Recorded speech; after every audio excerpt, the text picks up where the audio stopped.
1. Giant storms on Saturn that last months encircle the entire planet. Why are some storms on Saturn so large that they could circle the entire planet? Have you ever imagined a single cloud system occupying a band tens of thousands of kilometers long? Rather than lasting a few hours or days, like terrestrial hurricanes, these storms can persist for months, almost trapped in a constant loop. On Saturn, the atmosphere is not merely active, it is dominated by patterns that repeat at colossal scales. Understanding these storms is understanding how a gas giant functions in full turmoil. One of the most striking manifestations is the so-called Great White Spot, a superstorm that appears from time to time, encircling the planet in a clear band. Unlike Jupiter, which displays its Great Red Spot almost all the time, Saturn is more discreet and hides its major events in spaced cycles. These white spots emerge as convection explosions, when large bubbles of hotter gas rise rapidly from the deeper layers. When they break through the upper cloud layer, they spread frozen ammonia and other materials, creating a bright scar atop the atmosphere. Interestingly, these superstorms seem to follow a certain temporal pattern, arising at intervals of several decades. It is as if Saturn's atmosphere slowly accumulated energy until it could no longer contain the internal instability. At that moment, a specific region undergoes a convective collapse, releasing heat and material explosively. The storm spreads longitudinally, reaching thousands of kilometers, and is then dragged by the planet's rapid winds. For a distant observer, it appears as if an immense clear band encircles nearly all of Saturn. But why can these storms last so long? One of the main reasons is that Saturn has no solid surface like Earth, only denser layers of gas and, possibly, liquids at greater depths. Here on Earth, a hurricane loses strength when interacting with terrain, with continents, and with abrupt temperature differences of the surface. On Saturn, storms move over a continuous sea of gas, without mountains to break their structure. Moreover, the planet's internal energy, released from its deeper layers, keeps the atmosphere constantly fed. Another striking characteristic is the swiftness of winds. On Saturn, speeds can easily exceed hundreds of kilometers per hour at certain latitudes, pushing clouds into nearly stable currents. These currents form bands, like stripes, marking different circulation zones. When a superstorm arises in one of these bands, the intense flow stretches the convective cloud along the entire belt. Instead of a rounded spot, a scar appears that seems to have no end, giving the impression of a continuous necklace of clear clouds. Beyond superstorms, Saturn also harbors smaller storms, yet still gigantic in comparison to terrestrial patterns. Many of them arise as bright points observed by telescopes or probes, marking regions where warmer air is rising. Points can have sizes comparable to entire Earth continents, even though they are considered small on the Saturnian scale. Over time, they can merge, elongate, or simply disappear as they mix with neighboring layers. Still, even a minor event on Saturn is, by our standards, monstrous. Another factor that makes these storms so special is the combination between solar energy and the planet's own internal energy. Although Saturn receives much less sunlight than Earth, it emits more energy than it receives. This means that a significant portion of atmospheric agitation comes from within, from slow contraction processes and material transformation in deeper layers. This internal source ensures that clouds do not depend solely on solar heating to maintain motion. Thus, once initiated, a great storm can follow, fed by this heat from below for long periods. As months pass, these superstorms begin to leave lasting marks on the atmosphere. They can reorganize entire bands of clouds, alter temperature gradients, and even influence wind behavior at neighboring latitudes. In some cases, after the visible end of the storm, subtler disturbances remain: secondary eddies, smaller vortices, and modifications in the distribution of chemical compounds. It is as if a single storm season rewrote the climate of that Saturn region for years. If you could observe Saturn day after day, you would see these formations arise, grow, and spread like ink spilled onto a rotating globe. On human timescales, a storm lasting months seems almost permanent. On cosmic timescales, it is merely a longer breath, a highlighted event in an atmospheric history spanning billions of years. Still, for probes that spend a few years studying the planet, catching one of these superstorms happening is like witnessing a rare natural experiment in real time. Now, imagine being in a balloon floating in Saturn's clouds, trapped in the current of one of these storms. You would feel constant winds, perhaps without a clear notion of the beginning, middle, or end of the disturbance. There would be no ground to touch, only denser layers of gas below, and a gradual transition toward the interior. At a distance, this storm would be merely a clear band. From within, it would be an entire world of clouds, whirlwinds, and possible lightning extending beyond the horizon. Scale completely changes the perception of what a storm is. These giant formations also help scientists study Saturn's interior. The way a storm grows, the latitude at which it appears, and how it spreads contain clues about the planet's structure. Small variations in wind speed, temperature, and cloud composition can indicate deep layers with different densities. Thus, observing the behavior of a superstorm is, at the same time, observing the response of the entire planet to a local disturbance. The clouds, in this sense, are the sensitive skin of a colossal body. Beyond Saturnian storms, the interior of this incredible planet, topic full of fascinating hypotheses that science still does not have all the definitive answers about what happens below the clouds. 2. Saturn's mysterious interior. A solid core or a metal ocean? Why is it so difficult to know what truly exists within Saturn? When you look at the planet, all you see are clouds, bands, and storms, but no solid surface. The light that reaches us comes only from the outermost layers of the atmosphere, made mainly of hydrogen and helium. Below them, there are no natural windows to observe directly. All investigation must be done indirectly, using gravity, magnetic fields, and physical models. The first major question is whether Saturn has a well-defined solid core, like a dense ball buried at the bottom.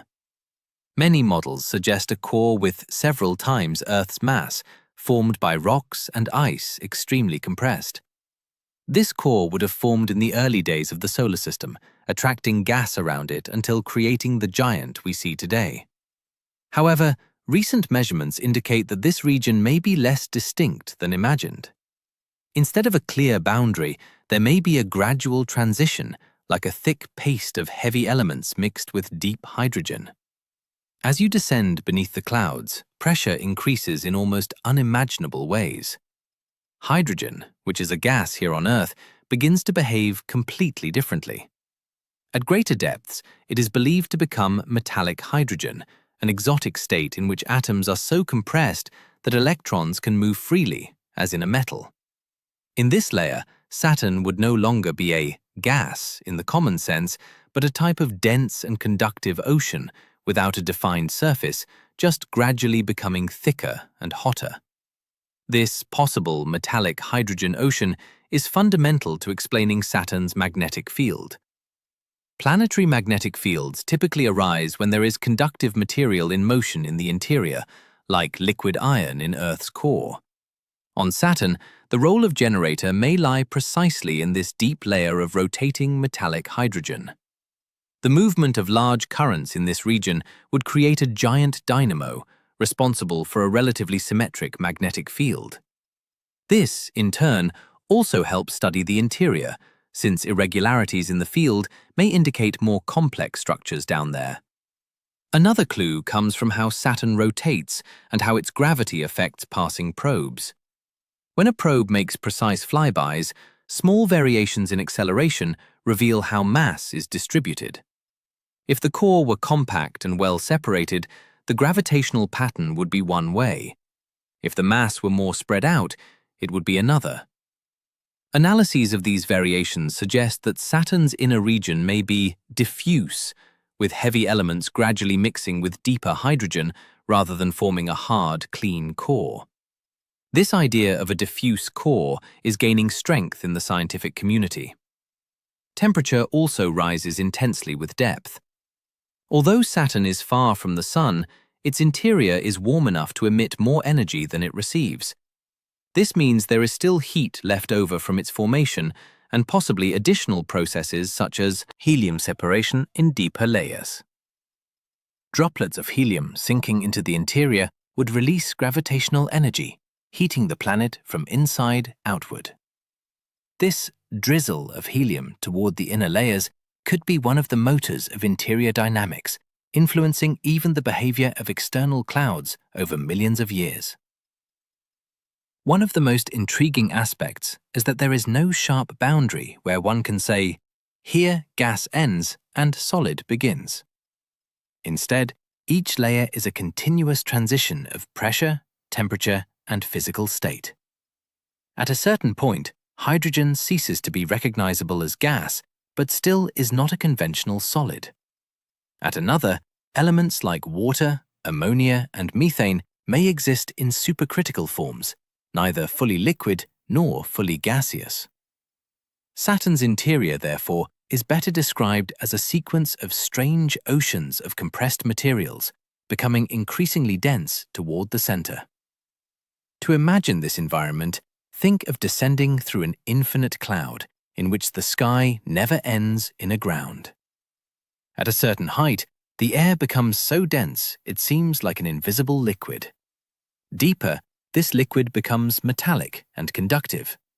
Further below, the mixture carries heavy elements that resemble specters of dissolved rock. No ship, the way we build them today, would withstand the pressure and heat at these levels. It is a place that can only be explored with mathematics, simulations, and subtle measurements made from orbit. The storms on the surface themselves serve as clues to what happens within. Deep movements can generate waves that rise to visible layers, altering winds, bands, and cloud patterns. When a giant storm appears and lasts months, it may be the surface signature of processes that began far below. Internal oscillations, reflected in the gravitational field and magnetism, form a type of echo of the interior in the external regions. Thus, studying what is seen above helps reconstruct, little by little, what is hidden below. In the end, the initial question, solid core or metal ocean, perhaps has an intermediate answer. Saturn may have begun with a relatively solid core, but over billions of years, heat, pressure, and gradual mixing may have blurred that boundary. Instead of a clear, rigid sphere, what remains is a central region enriched in heavy elements, submerged in a vast ocean of hydrogen and helium in exotic states. It is not a rock surrounded by gas, but a continuum of materials that slowly transform with depth. Behind the simple curiosity about what exists beneath Saturn's clouds lies one of the central questions about the formation of gas giants throughout the universe. Every detail of Saturn's interior tells part of the story of how planets like it are born, grow, and evolve. And as this internal portrait becomes clearer, another question arises. If the interior is so peculiar, how does this translate into the appearance we see from outside, the soft colors and less vibrant tones of Saturn compared to Jupiter? Saturn appears softer than Jupiter, but this visual difference hides deep clues about its atmosphere and its history. 3. The color of Saturn. Why it's not as vibrant as Jupiter. Have you ever noticed how Saturn seems more delicate in photos, with yellowish and creamy tones, while Jupiter displays strong stripes in brown, red, and white. At first glance, the two are similar gas giants, made mostly of hydrogen and helium. But when observed carefully, the color palette is quite different. This is not merely an aesthetic detail. It is a sign that something distinct is happening in the upper layers of each atmosphere. Why, then, does Saturn seem so much softer and more muted? One of the main reasons lies in the thickness and height of the clouds we can see. On Jupiter, many of the cloud layers and colorful storms sit relatively shallow compared to the visible top, enhancing strong contrasts. On Saturn, clouds of ammonia and other compounds tend to sit deeper or be more covered by upper hazes.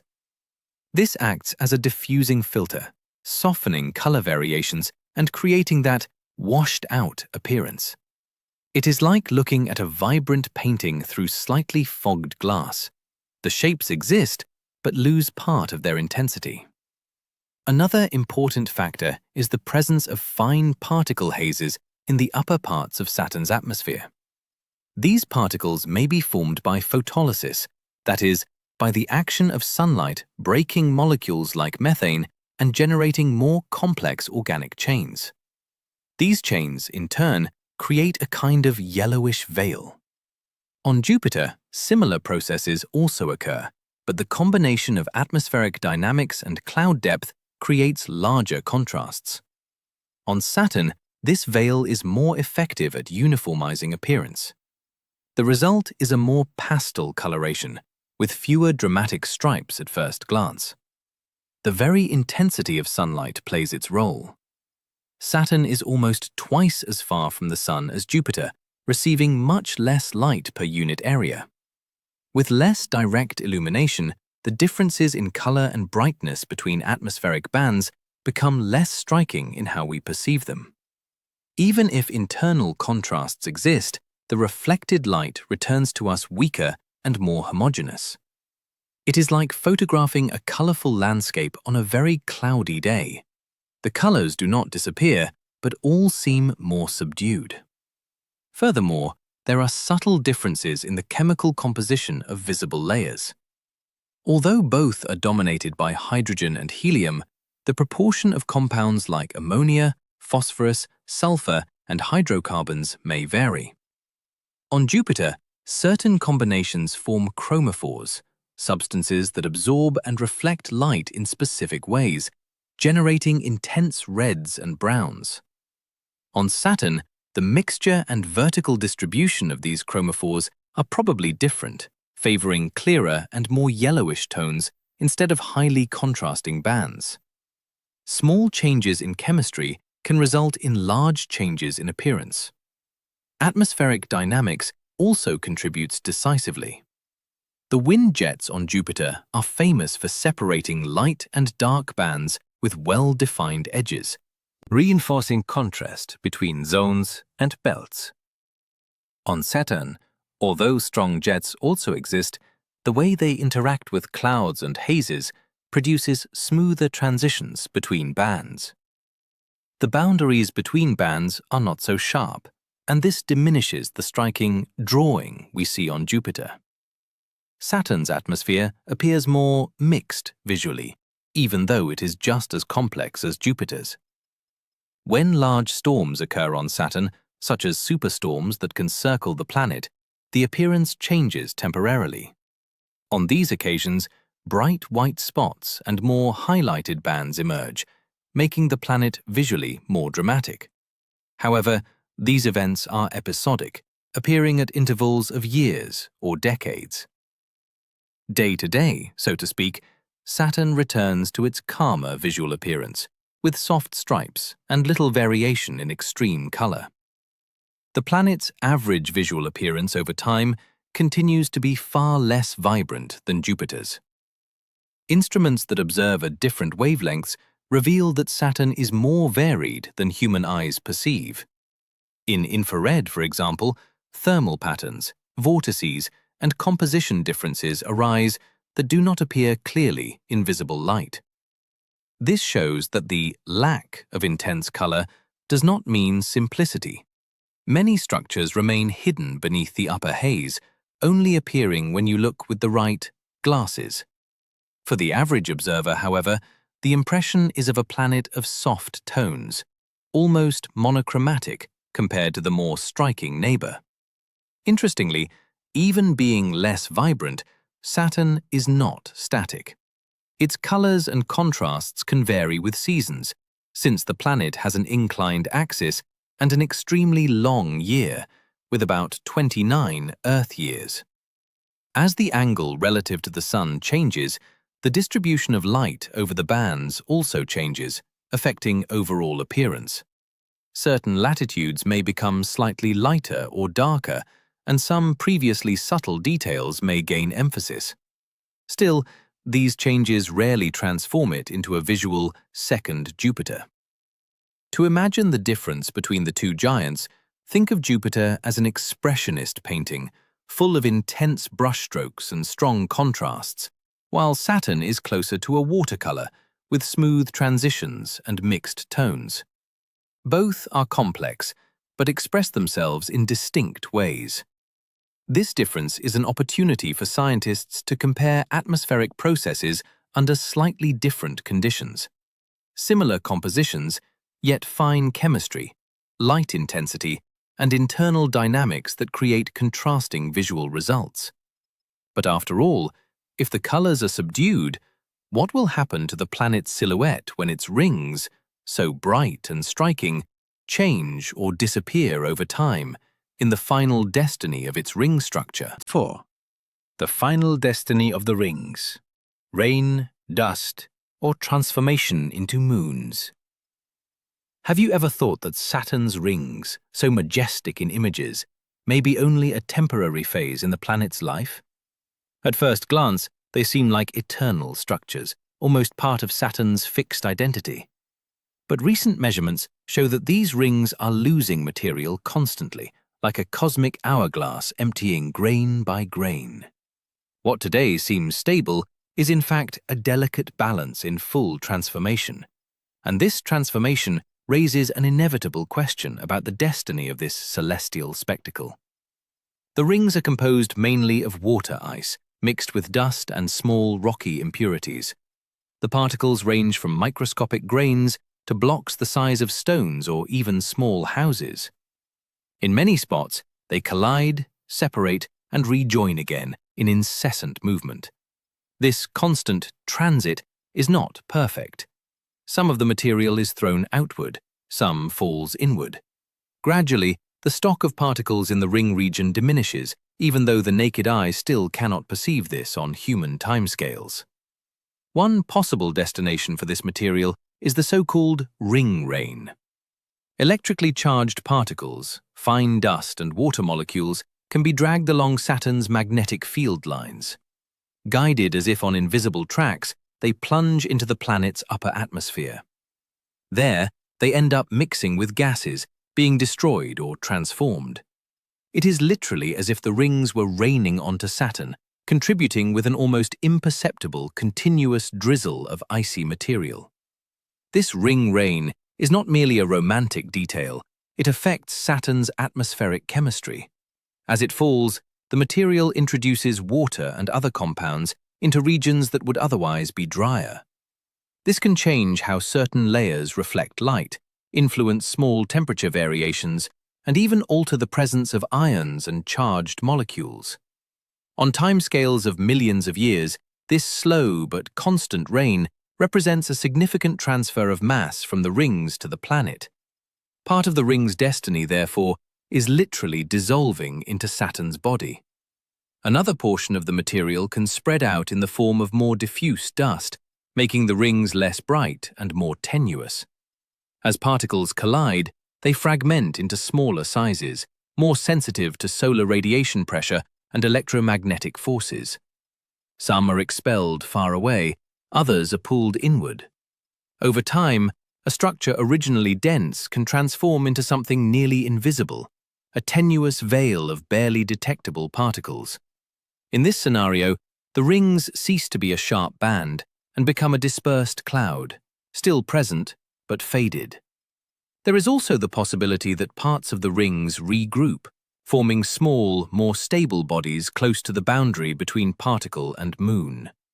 In regions where local gravity and particle density combine, ice blocks can come together, collide, and compact. If these concentrations grow sufficiently, they can transform into very small moons, with just a few kilometers in diameter. Thus, what was once a diffuse cluster in disk form can give rise to a family of discrete satellites, orbiting near the ring's former position. This process of formation and dispersal is influenced decisively by the existing moons. Some shepherd moons, orbiting at the edges of certain rings, act as dynamic boundaries, keeping material confined to specific bands. At the same time, their gravity can throw particles outward or inward, as if they were small paddles pushing ice. In the long run, this interaction contributes both to the wearing away and to the reorganization of the rings. The moons help maintain the current shape, but also participate in the slow transformation of the system. The time involved in all this is vast on human scales, but relatively short in cosmic terms. Estimates suggest that the rings may be young structures, perhaps a few 100 million years old, and may disappear in a similar interval. This means that in total, the rings would be a temporary phase in Saturno's history of billions of years. We are possibly living in a privileged era, in which the planet still displays its ice necklace in full activity, before it becomes more discrete, without this striking ornamentation. There are also hypotheses about the rings' origin that link directly to their destiny. If they formed from the destruction of an ancient moon, shattered by Saturn's gravity, it is possible to imagine the cycle closing in reverse, from moon to ring, from ring to small moons or rain. In this picture, the rings would be an intermediate state of matter in transit. They are neither fully satellite nor entirely atmosphere, but something between the two, halfway through a cycle of cosmic construction and demolition. Measurements from probes that venture to pass between the top of Saturn's clouds and the inner edge of the rings showed that the rate of material loss is significant. These data reinforce the idea that the current scenario is not permanent. Every century, every millennium, a bit more mass leaves the ring region. It does not happen dramatically. There is no sudden blackout. It is a slow fading, an almost imperceptible emptying. But summed over eras, this rhythm is enough to completely transform the visual appearance of the system. Ultimately, the destiny of Saturn's rings will likely be a combination of all these pathways. Some material will fall as rain onto the planet. Some will spread out as diffuse dust. Some may group into small ephemeral moons. The result will be a different Saturn from the one we know today. Perhaps still beautiful, but less ornamented, more bare to the eyes of someone looking from afar. What today shines as a clear disk may, in a distant future, become merely a subtle remnant. 5. Ice crystals in a vacuum. The invisible architecture of the rings. Have you ever thought about how something as small as an ice grain can participate in a structure hundreds of thousands of kilometers wide? In Saturn's rings, the majority of the material is water ice, shining by reflecting sunlight, mixed with small amounts of dust and rock. These crystals can range from microscopic sizes to blocks several meters in diameter. Alone, they would be merely frozen debris drifting in space. Together, they form an extremely thin disk compared to its diameter, almost like a shimmering blade around the planet. The vacuum around Saturn is practically devoid of air, which means there is no wind or atmospheric friction to slow down these crystals. They move, guided almost exclusively by gravity, both from Saturn and from small nearby moons. Each particle follows its own orbit, but very similar to that of its neighbors. Viewed up close, these orbits resemble more like an immense flow of particles on a circular highway. The absence of air does not prevent collisions. On the contrary, they happen all the time, but at generally low speeds, allowing the ring to remain cohesive.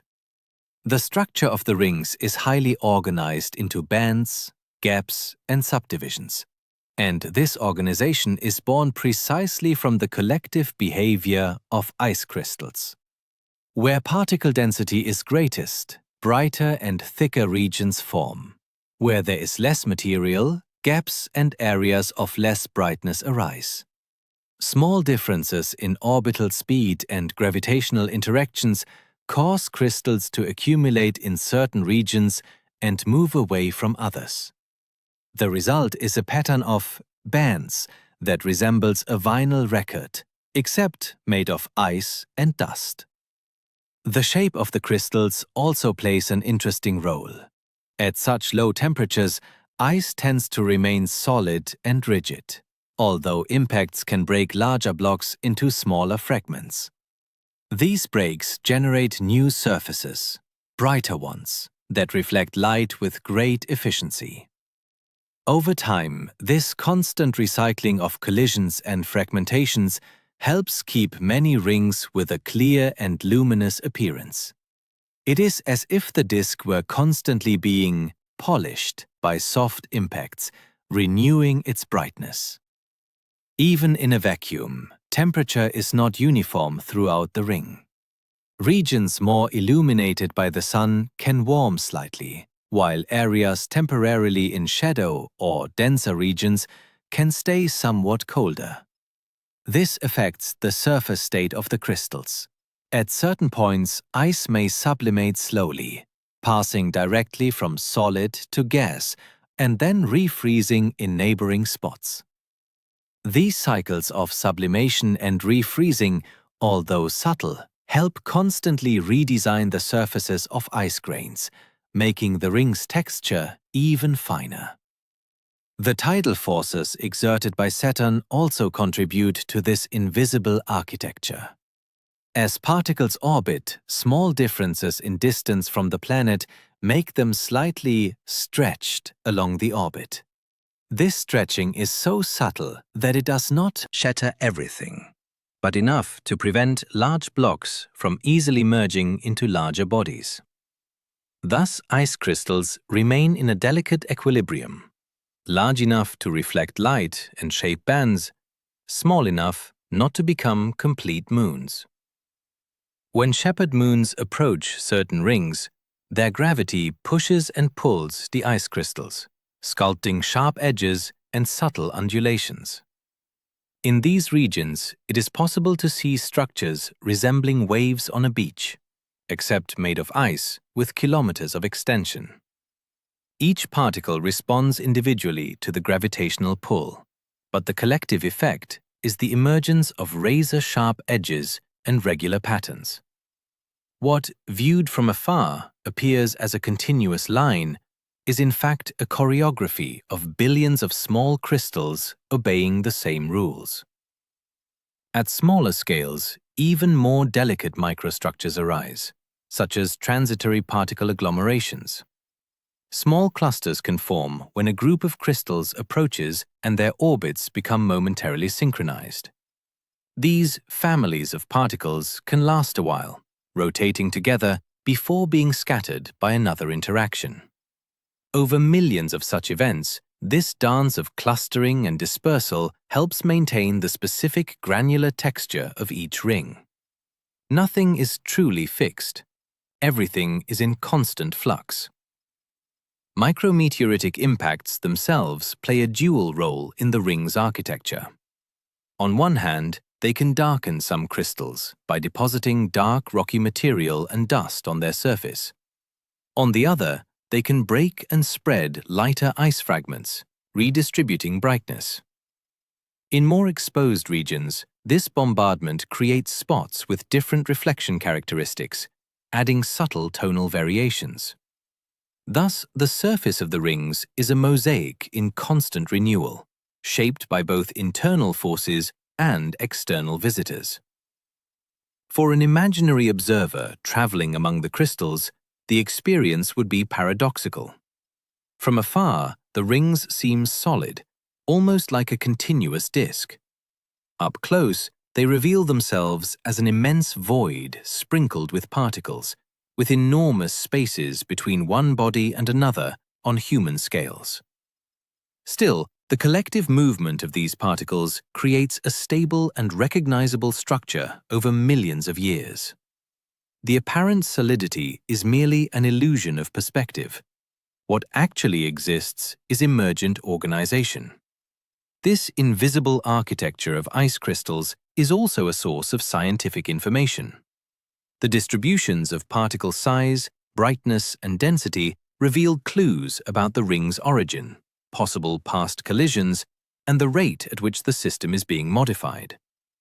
By studying how light is scattered and reflected by the rings, it is possible to infer physical properties of the crystals, such as roughness, purity, and composition. Each small fragment becomes, thus, a messenger of ancient and recent stories. Behind the simple fact that Saturn's rings are made of ice lies a profoundly organized architecture, sustained by gravity, collisions, and subtle variations in temperature. What appears from a distance to be a smooth disk is, up close, a universe of crystals dancing in equilibrium in a vacuum. And this naturally sets the stage for another intriguing mystery. If the current structure is so delicate, what will be the final destiny of these rings? Will they rain upon Saturn, spread like dust, or transform into new moons over cosmic time? 6. Thermal secrets of Enceladus, a hidden ocean beneath the ice. How does a small ice moon manage to keep a liquid ocean hidden inside? Enceladus is one of Saturn's most intriguing moons, only 500 kilometers in diameter, smaller than many Brazilian states. Its surface is a smooth, white mantle of water ice, reflecting almost all the sunlight it receives. Despite being 1.4 billion kilometers from the Sun, something inside generates enough heat to keep water liquid beneath the frozen crust. This enigma was mainly revealed by the Cassini probe, which detected vapor plumes erupting from the South Pole. The main thermal secret lies in tidal gravitational processes. Enceladus has an elliptical orbit around Saturn, causing the planet's gravity to stretch and compress the moon cyclically. This constant flexing generates internal friction, heating the core like hands rubbing warm dough. With each orbit, lasting about 33 Earth hours, heat accumulates in the inner layers. Without this friction, the moon would be a dead, frozen block. With it, it becomes a geologically active world. Beneath the ice crust, 20 to 40 kilometers thick at the South Pole, lies a global ocean of salty water. This ocean may be hundreds of kilometers deep, covering a rocky core rich in minerals. Water in contact with hot rocks releases chemical compounds, including molecular hydrogen, detected in the plumes by Cassini. This reaction suggests conditions that could sustain microbial life, though no direct evidence exists yet. The balance between thermal insulation and controlled release keeps the ocean stable for billions of years. The geothermal plumes are visible proof of this internal heat. Jets of vapor and ice grains erupt from fissures called tiger stripes, 4 linear grooves 100 to 200 kilometers long. These jets reach speeds of up to 400 meters per second, feeding Saturn's E-ring with fresh material. The energy comes from ocean pressure under cracked ice, combined with residual tidal heat. Temperatures measured in the plumes reach -200 degrees Celsius on the outside, but the vapor suggests hotter origins near 0 degrees Celsius. Another contributing factor is the core's composition. Models indicate Enceladus may have a porous core of rock and ice, retaining heat like a thermal blanket. Radionuclides, radioactive elements like uranium and thorium, decay slowly, releasing additional heat. This combination of tides, porosity, and radioactivity makes the Moon produce about 10 gigawatts of thermal energy, more than some Earth volcanoes. It is enough energy to keep the ocean liquid, despite the distance from the Sun.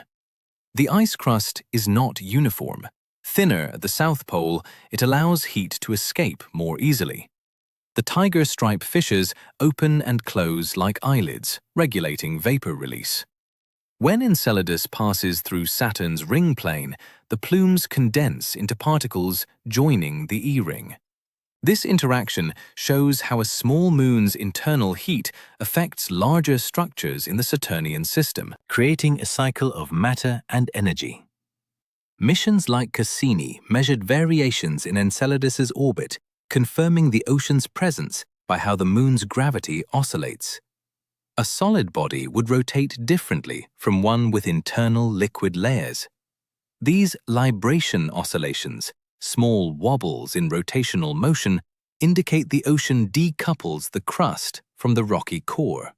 It is as if the surface floats on an internal sea, responding to Saturn's tides independently. Enceladus's heat is not constant.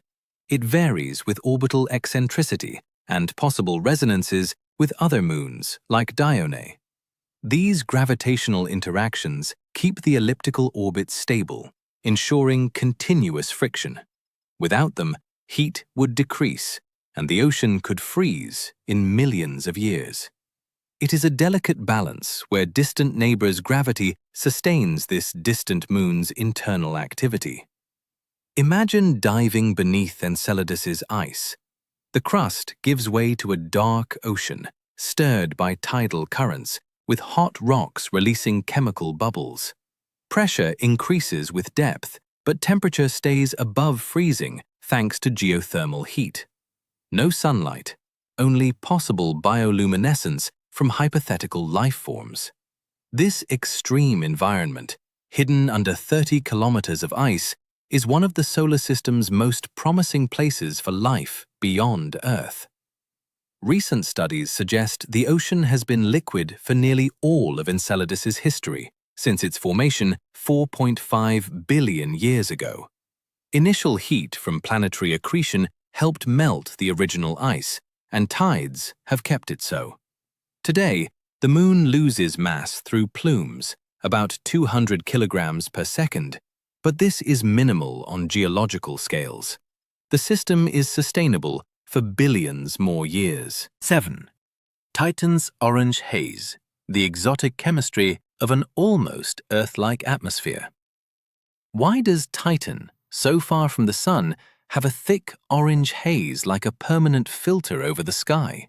Titan is Saturn's largest moon, 50% larger in diameter than Earth's moon, and has the solar system's densest atmosphere among solid worlds. This atmosphere is 1.5 times thicker than Earth's at sea level, mainly nitrogen with traces of methane. But what creates this unique coloration is a layer of suspended organic aerosols in the upper heights, giving the planet a constant orange tone. This haze is not just decorative, it shapes Titan's entire climate and surface. The process begins with methane photolysis by distant sun ultraviolet light. CH4 molecules break into pieces that react, forming more complex compounds like ethane, acetylene, and free radicals. These combine into ever larger particles, creating hydrocarbon aerosols that precipitate slowly as organic rain. This chemistry, called organic haziness, is driven by minimal solar energy, only 1% of what reaches Earth, but still produces a 100-kilometer thick haze.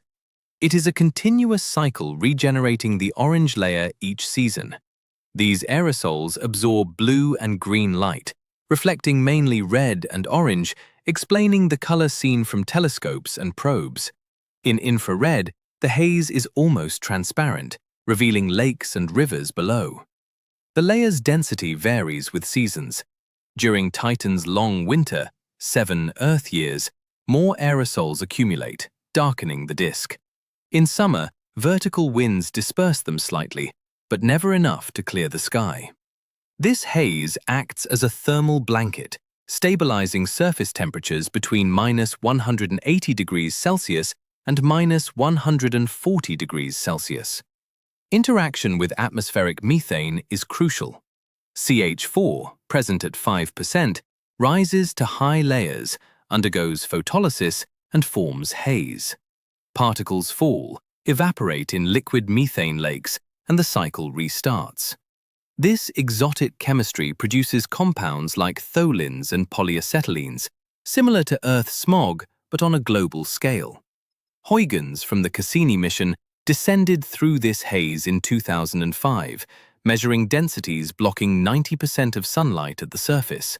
Without it, Titan would be a clear, frozen world. With it, a living chemical laboratory. Freezing temperatures favor reactions not occurring on Earth. At the top of the atmosphere, nitrogen and carbon ions form complexes growing to micrometric sizes in days. Zonal winds, like Jupiter's but weaker, circulate these aerosols, creating asymmetric patterns.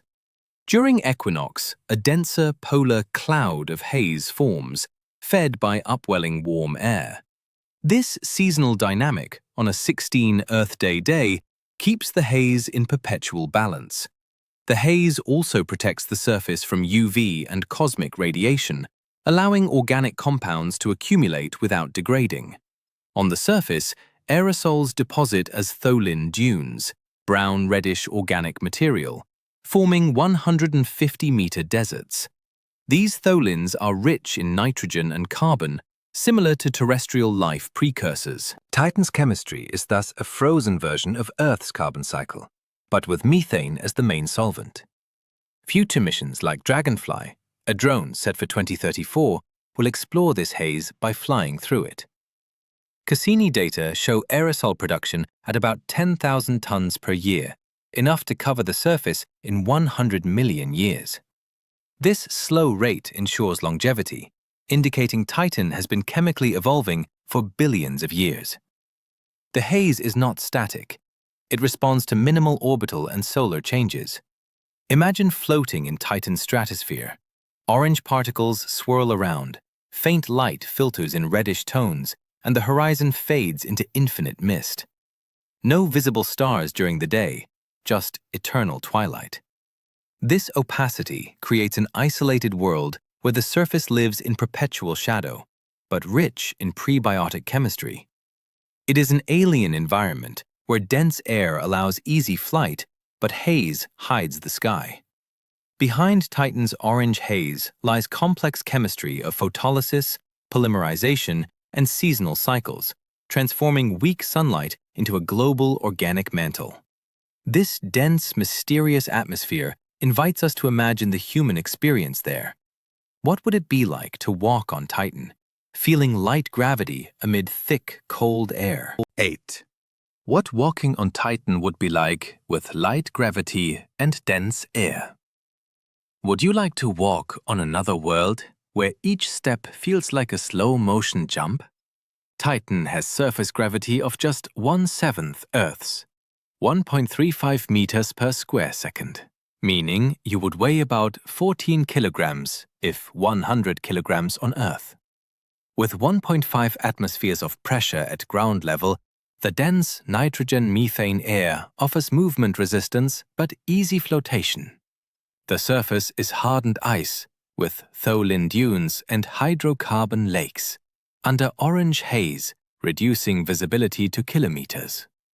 Walking there would mix dreamlike lightness with cold challenges. An initial step would propel you 3 to 4 meters high thanks to low gravity, but thick air would break descent like a natural parachute. Flight time per jump? About 10 seconds versus 1 on Earth. With proper boots, you could hop 20-meter distances with moderate effort. Air at -180 degrees Celsius requires insulated heated suit. But comfortable pressure avoids full pressurization like vacuum.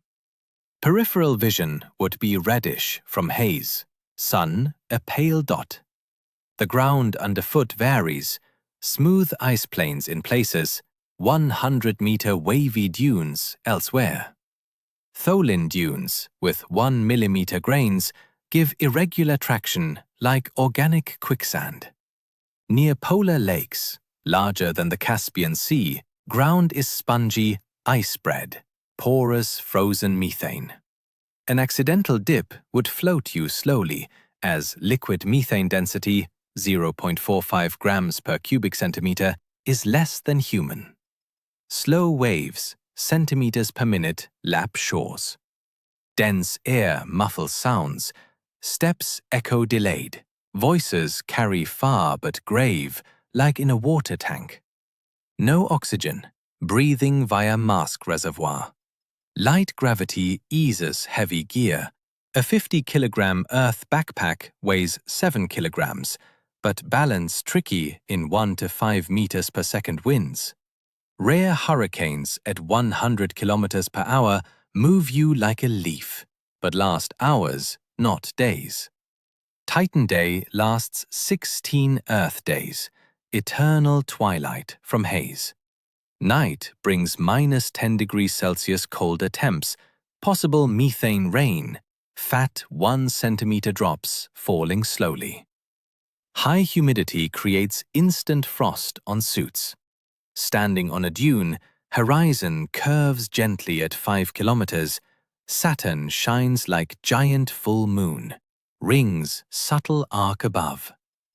Distance to Saturn, 1.2 million kilometers, appearing 20 degrees arc. Continuous movement tires less, heart beats slow. Muscles use 1/7 energy for locomotion. Running is bounding hops at 10 kilometers per hour. Climbing 150-meter dunes takes hours, but no quick muscle fatigue. Risks: holes in ice-bred or sudden fog, dropping visibility to 100 meters. Radio comms echo clear through dense air. Sensory experience hypnotic. Floating lightness, subtle air resistance, no smell but rich textures. Smooth ice, sticky tholins, viscous methane. No bugs or constant strong wind, silence broken by step crunch. This unique experience transports us to broader perspectives. If walking Titan is so different, what would observing Saturn's majestic rings from its moon's surface be like? 9. The hidden clock inside Saturn's rings. What if Saturn's rings worked like a giant clock marking what happens inside the planet? The rings are not just visual adornment. They record Saturn's internal movements like a cosmic seismograph. Subtle ripples and patterns in the ice rings reveal oscillations from the planet's deep layers. Cassini detected these density waves, up to 100 kilometers long, propagating like echoes of internal beats. Each ripple takes months to cross a full ring, bridging visible and invisible. These waves arise from orbital resonances between ring particles and Saturn's core. When the planet oscillates in its rotation mode, a pulse from its flattened shape, gravity varies slightly. This variation pushes ice crystals, creating peaks and valleys lasting years. A typical wave has 10-meter amplitude and 20 kilometers per hour speed, traveling the A-ring.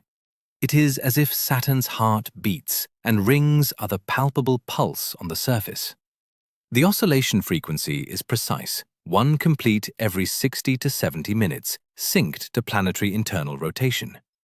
Models show they come from a fundamental sector 2 mode, where two opposite interior masses rotate asymmetrically.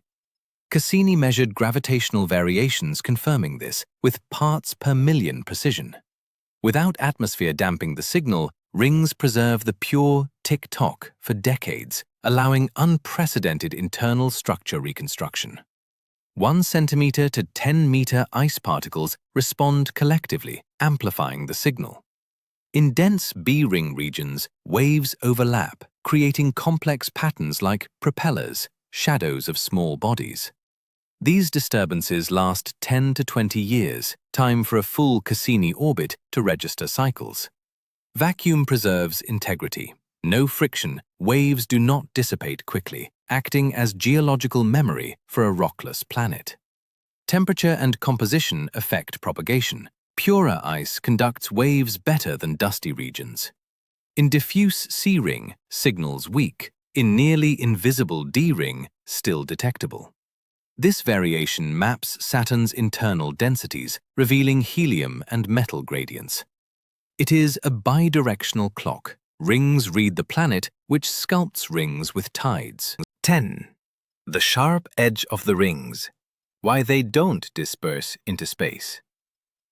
How can a ring of billions of particles have such sharp edges instead of spreading through space? Saturn's main rings end sharply, as if cut by a giant scissors. Without walls or physical barriers, ice particles should mix and spread gradually. But they stay in place for millions of years, thanks to perfect gravity movement balance. What keeps everything so organized in empty space? The main answer lies in shepherd moons, small satellites acting as ring guardians. Prometheus and Pandora, just 100 kilometers each, orbit near outer and inner edges. Their gravity selectively pulls and pushes ice particles. Too fast ones pushed out, slow ones back in. Like shepherds keeping sheep on path, but with invisible forces, not staffs. These moons create a gravitational fence. Approaching particles suffer asymmetric tug, returning them to ring.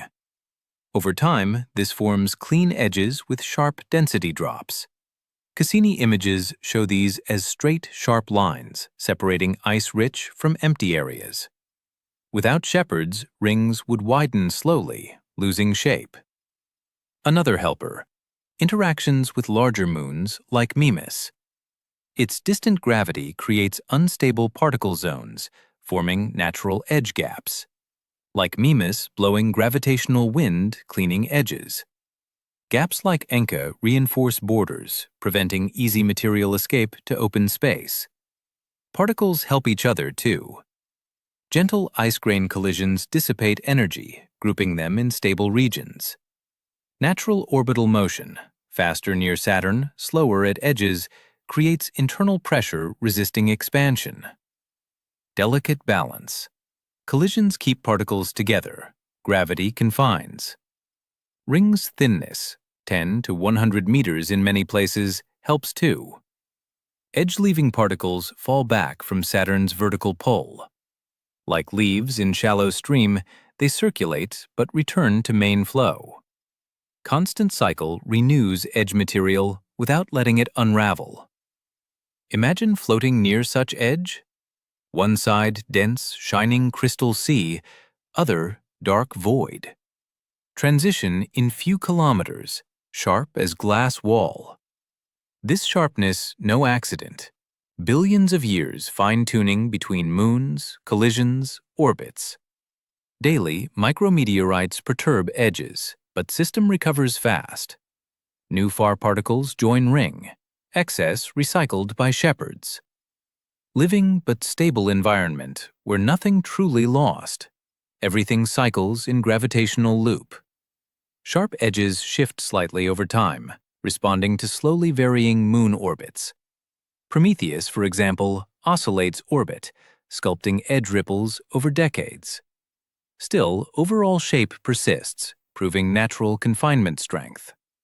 For scientists, studying edges reveals ring system formation and survival. Models show without shepherds, Saturn's rings last only millions years before spreading. With them persist billions as young solar system relics. 11.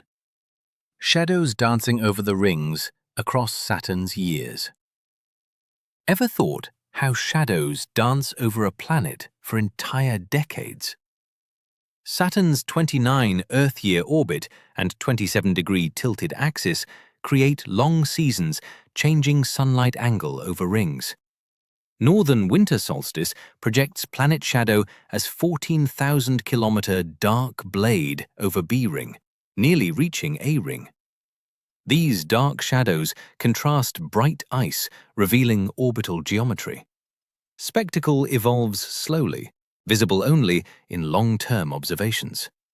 Northern winter, low sun elongates moon shadows like thin needles. Mimas casts 300-kilometer shadow on A ring, moving 20 kilometers per hour. Cassini captured black stripes crossing rings in hours, creating temporary patterns. Moons like Janus and Epimetheus, swapping orbits every 4 years, add unique asymmetries to shadows. Each pass lights and darkens specific sections, like spotlights on rotating stage. At equinox, sun crosses ring plane exactly, making all shadows vanish for weeks. Rings invisible from Earth then, optical trick every 14 years. After, shadows return as radial moon rays, like giant wheel spokes. Transition reveals rings' 0.5-degree collective tilt to Saturn equator. Predictable cycle marks system seasons. Saturn's own shadow, colossal. 2017 southern solstice covered 40% B ring, cooling ice particles up to 20 degrees Celsius. Shadowed particles sublimate less, growing slightly larger than lit ones. Difference creates darker, denser edges over 7-year winter. Light return equalizes ring gradually. Shadows shape seasonal microstructure. Inner moons like Pan in Encke Gap cast 25-kilometer spot shadows blinking like beacons. Its shadow crosses 100 kilometers in 5 hours, perturbing local particles minutes. Curved shadows indicate 0.1-degree tilted orbits. Summer shortens to 100-kilometer thin lines, inverting winter patterns. Dance reveals subtle interactions among dozens of satellites. Imagine observing from distant moon. Sister shadows sweep rings like giant brooms, lighting whole sections in daily cycles. Ring horizon fades in alternating brightness-darkness, Saturn dark backdrop. Choreography lasts full year, repeating precise orbital patterns. Ground telescopes catch subtle variations, confirming tilt models. These shadows measure temperatures precisely. Shaded regions reflect 10% less light, indicating fine dust buildup. Scientists use motion to calibrate orbits, seconds per Saturn year errors. 2025 northern autumn, moderate shadows grow to 2032 winter. Natural planetary sundial, free, eternal. Season length makes changes seem slow. 7 years per hemisphere create shadows evolving like thousand-fold amplified Earth seasons. Cassini recorded full equinox to solstice cycle, basis for future predictions. Today, James Webb catches infrared echoes of these dances. Shadows affect ring chemistry too. Less light means less ice photolysis, preserving purity. Shadowed particles keep larger crystals. Lit ones fragment more. Seasonal asymmetry adds texture, visible in high-res images. For explorers dreaming, shadows natural. Guides. Dark bands signal moon passages, aiding particle navigation. Close-up. Mimas shadow local minutes-long eclipse, darkening constant shine. Gravitational ballet, where light shadow tell orbit story. These dances reveal Saturnian system's delicate balance, minimal tilts creating grand spectacles. Shadows not just beautify, map orbital architecture with details telescopes alone miss. Seasonal marks lead to smaller scales. What happens in trails so thin, only invisible micromoons could sculpt. 12. Invisible micromoons, sculpting secret trails in the rings. What kind of invisible artists could sculpt perfect paths and gaps in an ice disk? Within dense rings, micromoons 10 to 100 meters create disturbances called propellers, dark trails 10 kilometers long. These tiny rocks orbit stably, pushing ice particles sideways and leaving empty tracks. Cassini discovered over 100 in the A ring, each marking its territory for decades. They are tiny sculptors on a giant canvas. A typical propeller has a 1-kilometer central point with 5-kilometer empty wings on each side. The micromoon in the middle makes nearby particles collide and scatter, forming the butterfly pattern. Orbital speed of 20 kilometers per hour creates grooves lasting 20 years before dispersing. Without them, rings would be smooth. With them, they gain texture, like an artist's fingerprint. The micromoon's gravity acts in a 10-kilometer bubble. Particles inside orbit faster and escape, while outer ones return to main flow. This cleans precise paths, revealing darker underlying dust reflecting less. Examples like blips and Earhart persist 30 years in the A-ring, proving stability despite small size. Their mass is billionths of mimas, but local impact is dramatic. Micrometeoritic collisions generate new micromoons, while some grow to become shepherds like Pan. One emerges per century in each dense ring, keeping numbers constant. Cassini measured 1-degree orbital deviations in nearby particles, confirming invisible presences. More propellers appear in dense regions where collisions favor survival. Visualize a micromoon as an earthworm in ice. Its trail a clean void, particles flowing around like river diverted by stone. From afar seems natural flaw. Up close, intentional sculpture. They regulate density, preventing agglomerations destabilizing the ring. These trails map rings' recent history.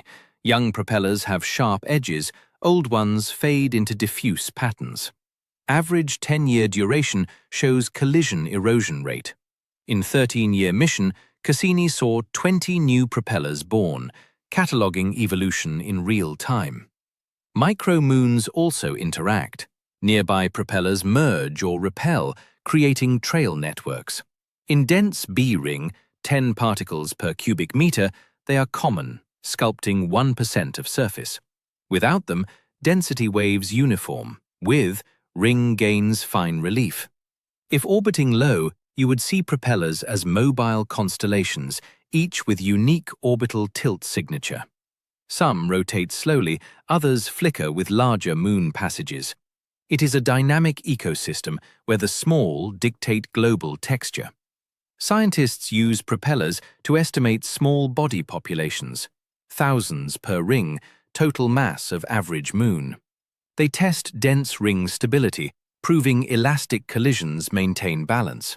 Future missions might sample trail compositions to date them. These sculptures reveal rings are alive, reshaped by generations of micromoons. Each trail chapter of past collisions inscribed in void and dust. If small ones leave such clear marks, imagine greater stories of ancient impacts rings still carry, deep in structure. 13. How Saturn's rings tell the story of ancient cosmic impacts. What if Saturn's rings were an ancient archive full of collision scars? Looking at the bright disk, we perceive an immaculate surface, but fine ring structure harbors violent event memories. Scientists discovered certain spiral undulations, invisible to naked eye, function as recordings of comet or asteroid impacts decades or centuries past. Rings are not just floating ice, they are like sensitive skin trembling when struck, maintaining vibration long after. This discovery came from analyzing patterns called corrugations in C and D rings, the system's innermost and thinnest parts. Unlike density waves from moons, these corrugations are vertical spirals, as if someone warped a vinyl record. This happens when massive object collides with or passes too close to rings, slightly tilting particle orbital planes. With Saturn's rotation, this initial tilt coils into tight spiral, like a watch spring being wound.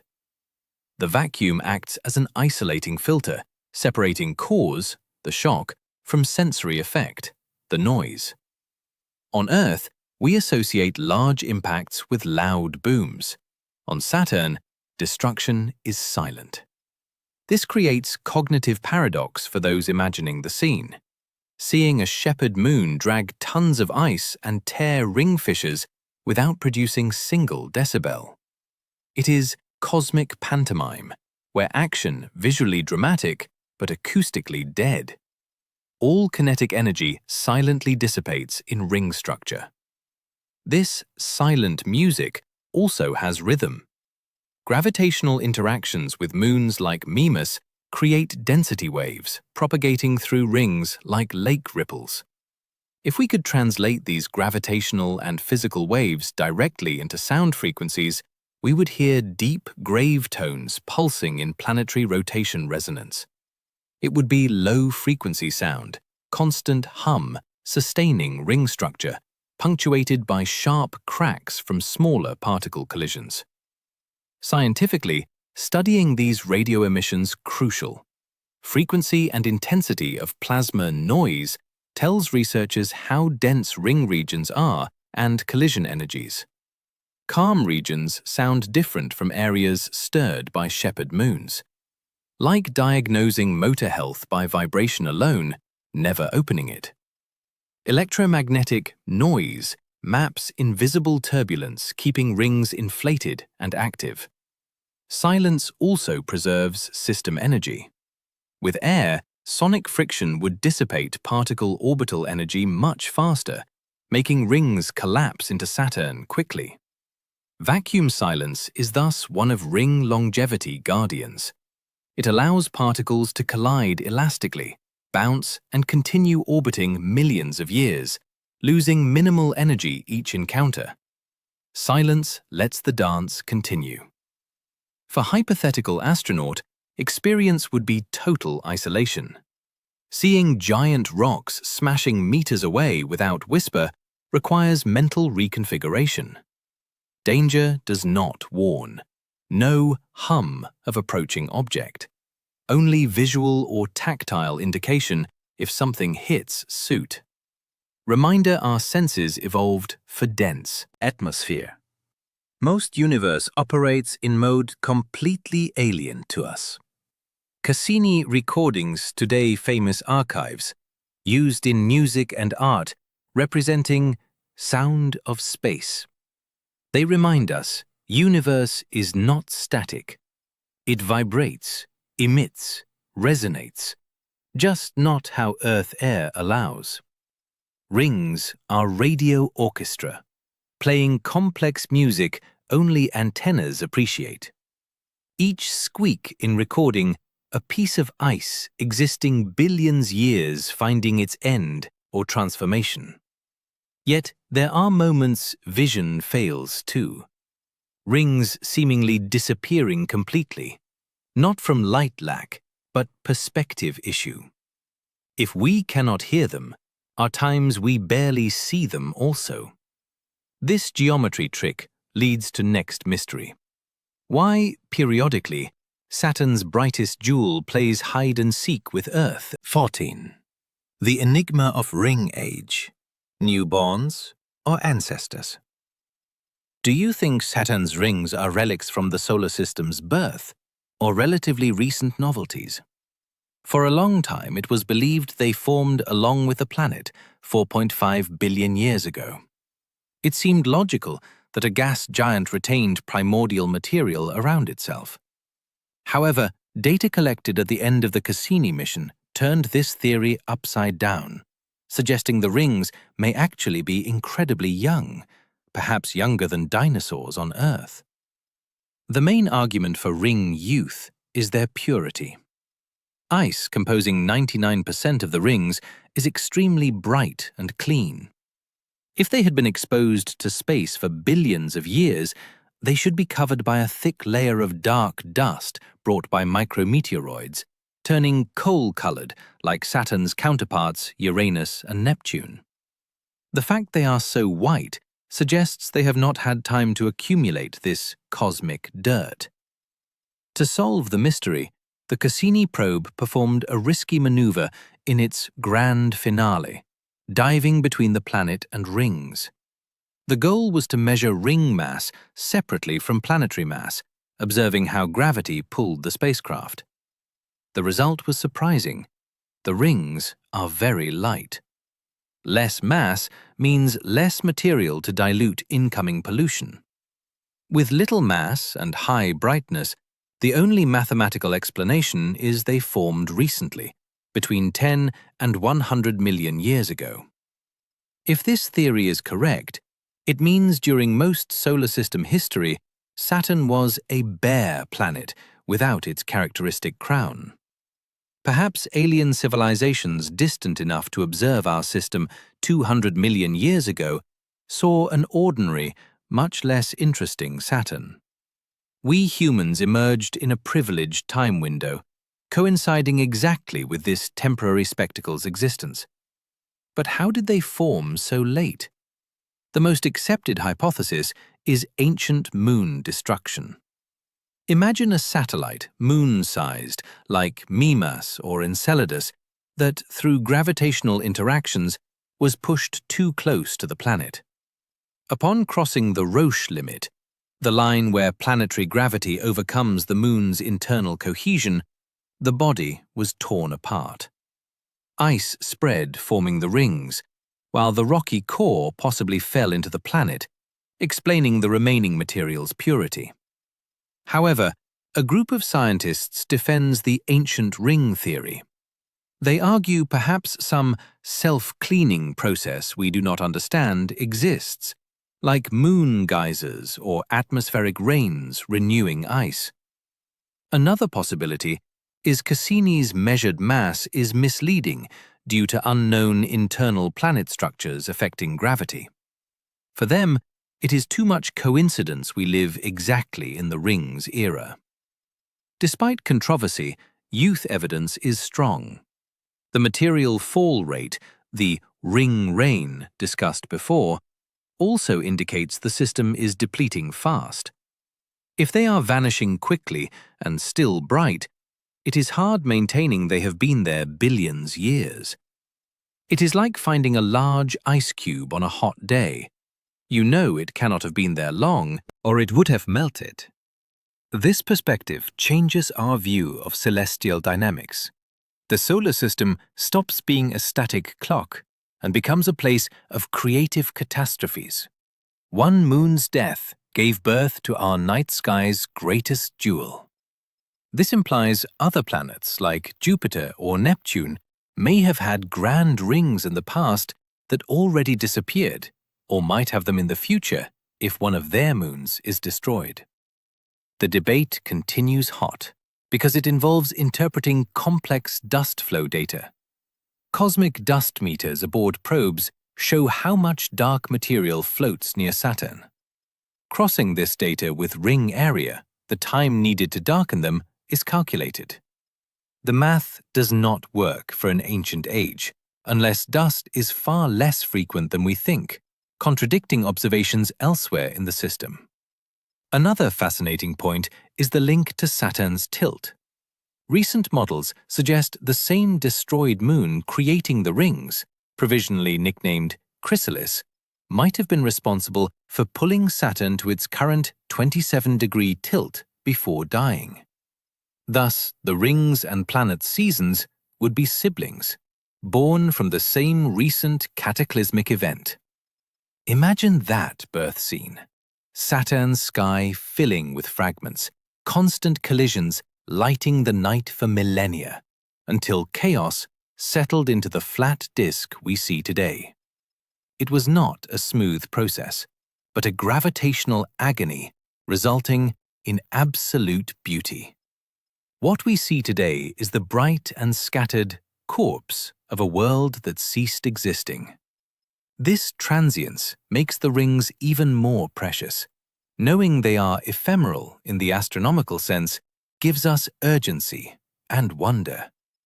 If time can erase such colossal structures, what of events we cannot hear?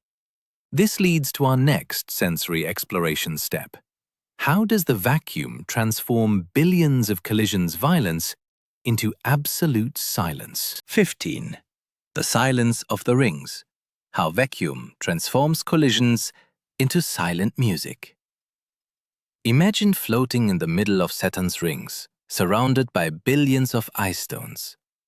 Around you, collisions happen constantly. House-sized blocks crash, break, and scrape. Visually, it is a chaos scene with constant movement, an eternal avalanche in slow motion. However, if you removed your helmet and survived, you would hear absolutely nothing. Space is nearly perfect vacuum, and without air or other material medium to propagate sound waves, all this mechanical violence happens in an absolute, disturbing silence. Although our ears capture nothing, these collisions generate a symphony of another kind. When ice particles collide, impact energy does not become sound, but transforms into heat and radio waves. The Cassini probe, navigating near the rings, used special instruments to listen to these electromagnetic frequencies. What scientists captured was a series of cracks, whistles, and complex static noises. When converted to human audio, this data sounds like hail pounding a zinc roof, revealing the environment's hidden intensity. This deceptive silence hides the ring's abrasive nature. Particles travel at orbital speeds of tens of thousands of kilometers per hour. Even though relative velocities between neighbors are low, like cars driving side by side on a road, friction is constant. This continuous grinding process keeps particles bright, exposing fresh ice, but also generates plasma clouds, ionized gas, emitting radio signals. The ring's sound is actually an electrical transmission broadcast to space. During the grand finale, when Cassini dove into the space between planet and rings, it detected something surprising. The radio and plasma instrument recorded physical impact of microscopic dust grains hitting the spacecraft. Converted to sound, these impacts sounded like television static or strong, constant rain. It was the first time we heard the void between rings not be so void. The music was the sound of the spacecraft being bombarded by millions of nanoparticles at hypersonic speeds. Vacuum acts as an isolating filter, separating cause, the shock, from sensory effect, the noise. On Earth, we associate large impacts with loud booms. On Saturn, destruction is silent. This creates cognitive paradox for those imagining the scene, seeing a shepherd moon drag tons of ice and tear ring fissures without producing a single decibel. It is cosmic pantomime, where action is visually dramatic, but acoustically dead. All kinetic energy silently dissipates in ring structure. This silent music also has rhythm. Gravitational interactions with moons like Mimas create density waves propagating through rings like lake ripples.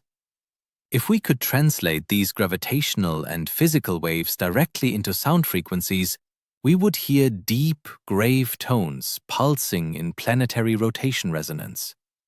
It would be low-frequency sound, constant hum, sustaining ring. Structure, punctuated by sharp cracks from smaller particle collisions. Scientifically, studying these radio emissions is crucial. Plasma noise frequency and intensity tells researchers how dense ring regions are and collision energies. Calm regions sound different from areas stirred by shepherd moons. Like diagnosing motor health by vibration alone, never opening it. Electromagnetic noise maps invisible turbulence, keeping rings inflated and active. Sound absence also preserves system energy.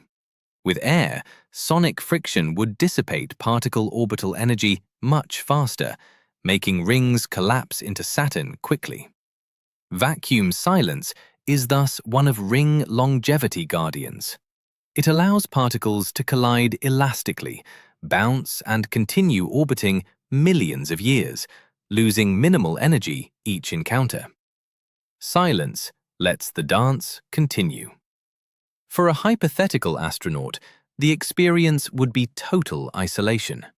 Seeing giant rocks smashing meters away without a whisper requires mental reconfiguration. Danger does not warn. No hum of approaching object. Only visual or tactile indication if something hits suit. Reminder, our senses evolved for dense atmosphere. Most of the universe operates in a mode completely alien to us.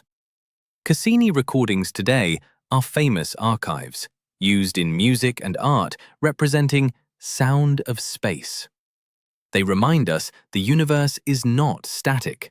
It vibrates, emits, resonates, just not how Earth air allows. Rings are a radio orchestra, playing complex music only antennas appreciate. Each squeak in recording a piece of ice existing billions years finding its end or transformation. Yet there are moments vision fails too, rings seemingly disappearing completely, not from light lack, but from perspective issue. If we cannot hear them, there are times we barely see them also. This geometry trick leads to the next mystery. Why does Saturn's brightest jewel periodically play hide-and-seek with Earth? 16. When the rings disappear from our view. Saturn's tilt trick. Did you know that periodically, Saturn's rings practically vanish when viewed from Earth? Every 14 or 15 years occurs an event called ring plane crossing. As Saturn orbits the Sun tilted, there are times Earth perfectly aligns with ring edge. Since they are incredibly thin, averaging just 10 meters thick in many parts, despite being hundreds of thousands kilometers wide, they become invisible to our telescopes, appearing as a tenuous line disappearing in the planet's glow. This phenomenon confused early astronomers. Galileo, observing Saturn the first time, saw what appeared to be ears or two smaller bodies beside the planet. Years later, when rings aligned edge-on, the ears vanished, leading Galileo to wonder if Saturn, like the mythological god, devoured his children. Only later did Huygens understand rings' true nature. Periodic disappearance was not magic, but proof of structure's extreme thinness relative to vast horizontal extent. To have an idea of proportion, if rings were football field-sized, they would be much thinner than tissue paper. When we look at this paper head-on, it is obvious. When we turn it sideways, it practically disappears. During plane crossing, Saturn appears in the sky as a bare sphere, golden and solitary, stripped of its most iconic characteristic. It is a rare and strangely disturbing sight, completely changing the gas giant's visual personality. Scientifically, these disappearance periods are gold mines. Without the dazzling brightness of main rings, astronomers can detect much smaller and fainter moons orbiting near them. Many of Saturn's smaller moons, like Pan and Atlas, were discovered or better studied precisely during these events. Ring brightness, normally millions of times more intense than these moons, acts like a beacon hiding fireflies. When the beacon dims, fireflies appear. Beyond revealing moons, alignment allows studying rings' vertical structure. Normally, we see only the lit side, but from edge on, we can see if there are undulations or corrugations, vertical folds caused by past impacts. If rings do not disappear perfectly but leave traces of irregular brightness, this indicates they are not perfectly flat but warped or twisted in certain sections. It is the ideal moment to check the system's backbone. The F ring, thinner and outer, often remains visible as two thin lines flanking the planet, even when main rings vanish. This highlights how ring structures vary. Some are wide and flat, others are narrow, twisted chords. Edge-on geometry works like a CT scan, slicing vision to separate what is flat from what has volume or different tilt. It is a chance to see the system's skeleton without bright skin interfering. Ring shadows on the planet also change drastically. Instead of a wide band darkening the hemisphere, shadow becomes a thin black line, like a pen mark on Saturn's equator. This alters atmospheric thermal balance below, as sunlight returns to regions shadowed for years. Ring disappearance thus triggers small, temporary climate change in Saturn's clouds, warming specific equatorial bands. The next great disappearance is scheduled for 2025, an event awaited by amateur and professional astronomers. For months, Saturn will seem to lose its habitual majesty, becoming a common gas planet to small telescope eyes. It is a visual reminder that rings, however grand-seeming, are materially insignificant in terms of mass and volume. They are essentially a glorious optical illusion of reflections that dissolves with a simple angle change. For observers, progression is slow and fascinating. Month by month, rings close, becoming ever narrower ellipses until they turn to needles, and finally, nothing. Then they begin opening again, but showing the other side, south or north face depending on season. It is like watching a coin rotate in ultra-slow motion across the sky, revealing crown, edge, and face over years. This cycle connects the terrestrial observer to the solar system's mechanical clock. This edge-on view reinforces system fragility. We see that all this beauty is contained in a dangerously thin plane, subject to immense gravitational forces. If a simple angle can hide an entire system, what else might be hidden in other orientations or planet interior? And if this thin structure vibrates like a drum membrane, does it record Saturn's own tremors? This leads us to imagine if rings function not just as light mirrors, but as giant seismographs recording internal oscillation. 17. Saturn's internal oscillations recorded as grooves in the rings. What if the rings were a giant seismograph recording the planet's own vibrations? When the planet's interior oscillates, its gravity changes almost imperceptibly, but enough to pull and push billions of ice particles. This movement creates wave pattern structures in rings, like subtle grooves on a vinyl record. Each ripple carries information about planetary internal structure, from deep hydrogen layers to possible denser regions rich in heavy elements. Thus, rings become an indirect way to see what happens beneath clouds. These oscillations are called normal modes, something like natural notes the planet can play when vibrating. When one of these vibrations' frequency coincides with particle orbits in a certain ring region, resonance emerges. In it, repeated small gravitational pushes reinforce particle movement, creating perceptible density waves. The result is a sequence of material crests and valleys, with lengths from tens to hundreds of kilometers. These waves' position and spacing function as code, indicating at what depth and in which layer the planet vibrates. Instruments aboard probes studying Saturn already measured these structures with great detail, associating each wave pattern to an internal oscillation type. Instead of drilling the planet, scientists use mathematics and distance observation to reconstruct its internal score. Small wave differences suggest, for example, whether a well-defined core exists or a diffuse central region where heavy materials mix with lighter hydrogen.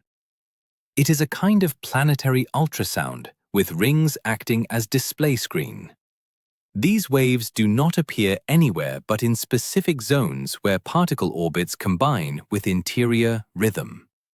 This creates preferred bands, like tracks recorded only in disk parts. In some rings, several different internal modes overlap, producing complex patterns. For outside observers, they seem merely curious drawings. For code readers, they are deep vibration graphs. At certain points, a single wave might take many years propagating along a significant ring part, preserving the record for long periods. Over time, collisions and interactions with nearby moons can slightly deform these grooves, but the general signal remains recognizable. High-resolution images show some waves have well-defined edges, almost like grooves engraved with a precise needle. When new data compares with older observations, it is possible seeing if oscillation intensity changed, suggesting slow planetary interior variations. Thus, rings not only record a moment, but track Saturn's internal heartbeat evolution.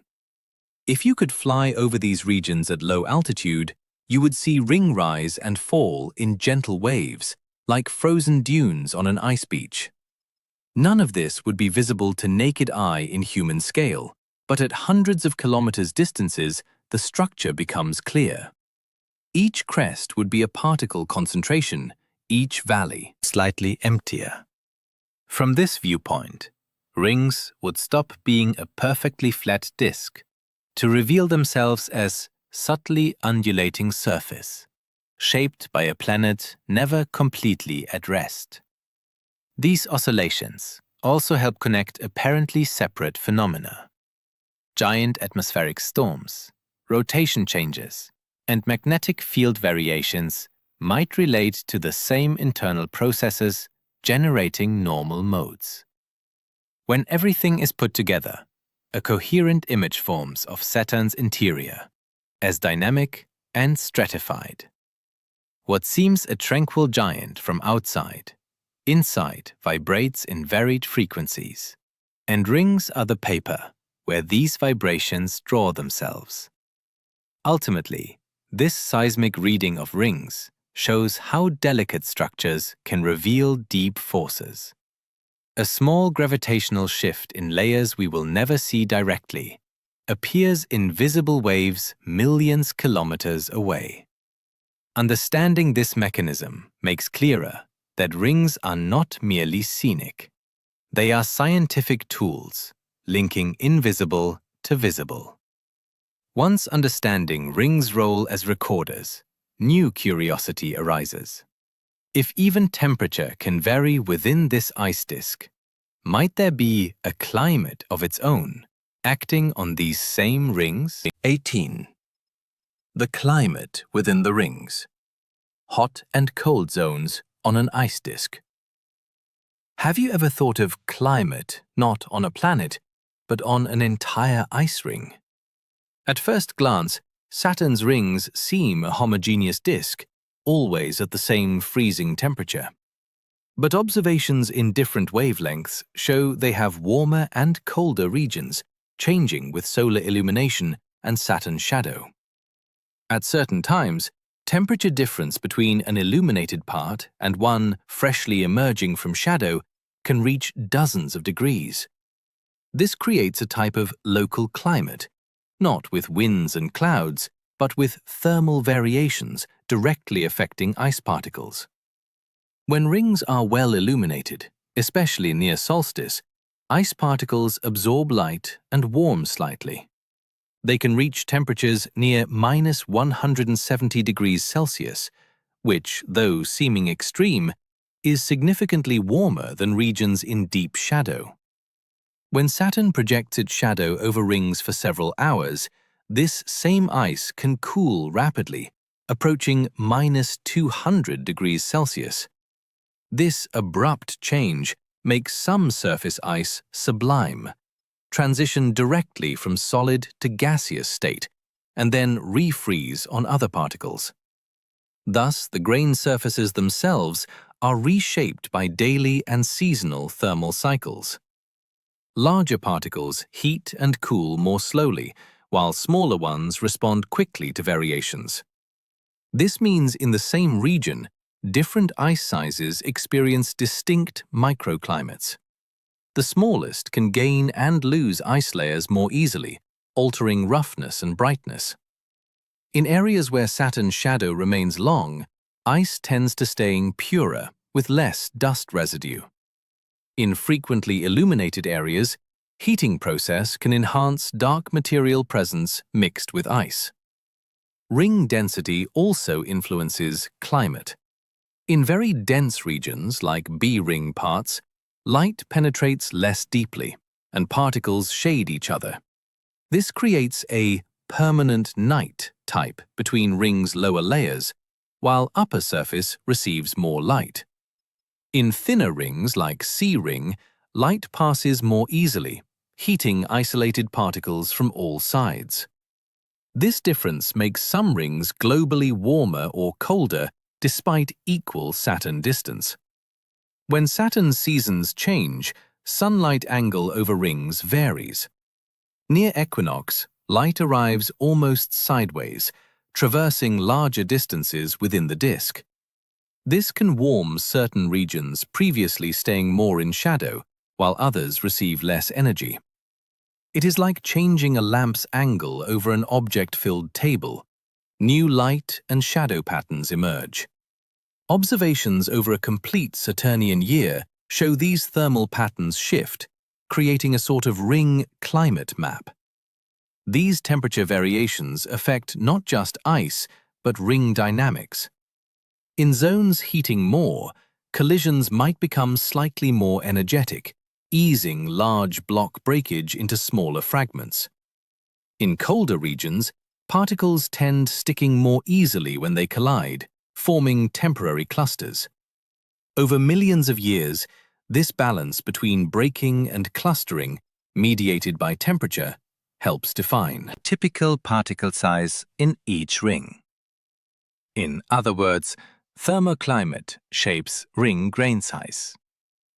If you could touch an ice crystal from the ring at different times in the Saturnian year, you would feel distinct surfaces, sometimes smoother, sometimes rougher. After long shadow periods, ice would have fresher surfaces with fewer microfissures. After long light exposure, it could show surface cracks and small craters from repeated expansion and contraction. This texture also influences how each particle reflects light, contributing to brightness variations we see. Moreover, ring climate interacts with Saturn's own climate. When giant storms arise in planetary atmosphere, they may project irregular shadows on rings or temporarily change reflected light amount. Small planetary brightness changes translate to fine balance adjustments in ring energy, though at smaller scale.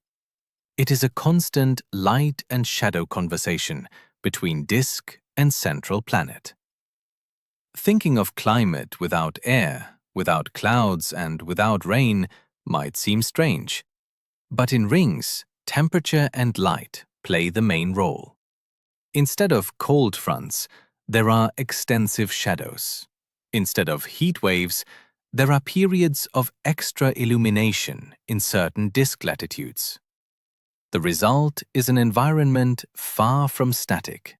It breathes in slow rhythm, heating and cooling, subliming and refreezing, always guided by the dance between Saturn, the Sun, and nearby small moons. 19.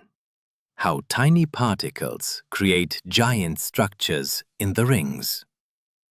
How can something the size of a grain of sand collectively build walls and waves stretching for kilometers? In Saturn's rings, most ice particles are only millimeters or centimeters wide, yet their collective motion produces immense patterns. What looks like a smooth disk from afar is actually a dense, bustling field of billions of fragments in slightly different orbits. Every small variation in velocity and position helps create regions that are more or less filled with material. From this continuous interaction emerges the grand architecture of the rings. A basic principle is that particles closer to Saturn orbit faster than those farther away. This difference, though small, means the inner particles constantly overtake the outer ones. When this happens, they approach each other, collide, and exchange energy. The faster particles lose a bit of speed and sink slightly inward, while the slower ones gain energy and move slightly outward. This push and pull, repeated billions of times, produces density waves along the rings. These waves are regions where many particles gather, separated by sparser areas. In some rings, the crests may reach tens of meters in height and extend for hundreds of kilometers in length. From afar, they look like continuous walls of ice, but up close, they reveal themselves as temporary clusters of particles. The curious thing is that there is no central organizer. Everything emerges from the orbits and collisions of individual objects obeying the same physical laws. It is gravity itself, combined with a touch of chaos, that creates the design. The collisions between particles are generally gentle. Rather than violent explosions, they are touches and grazes that slightly reduce their relative energy. In dense regions, these collisions occur much more frequently, which helps stabilize the structure. In the crests, particles end up moving more in sync, almost like cars traveling in the same lane on a highway.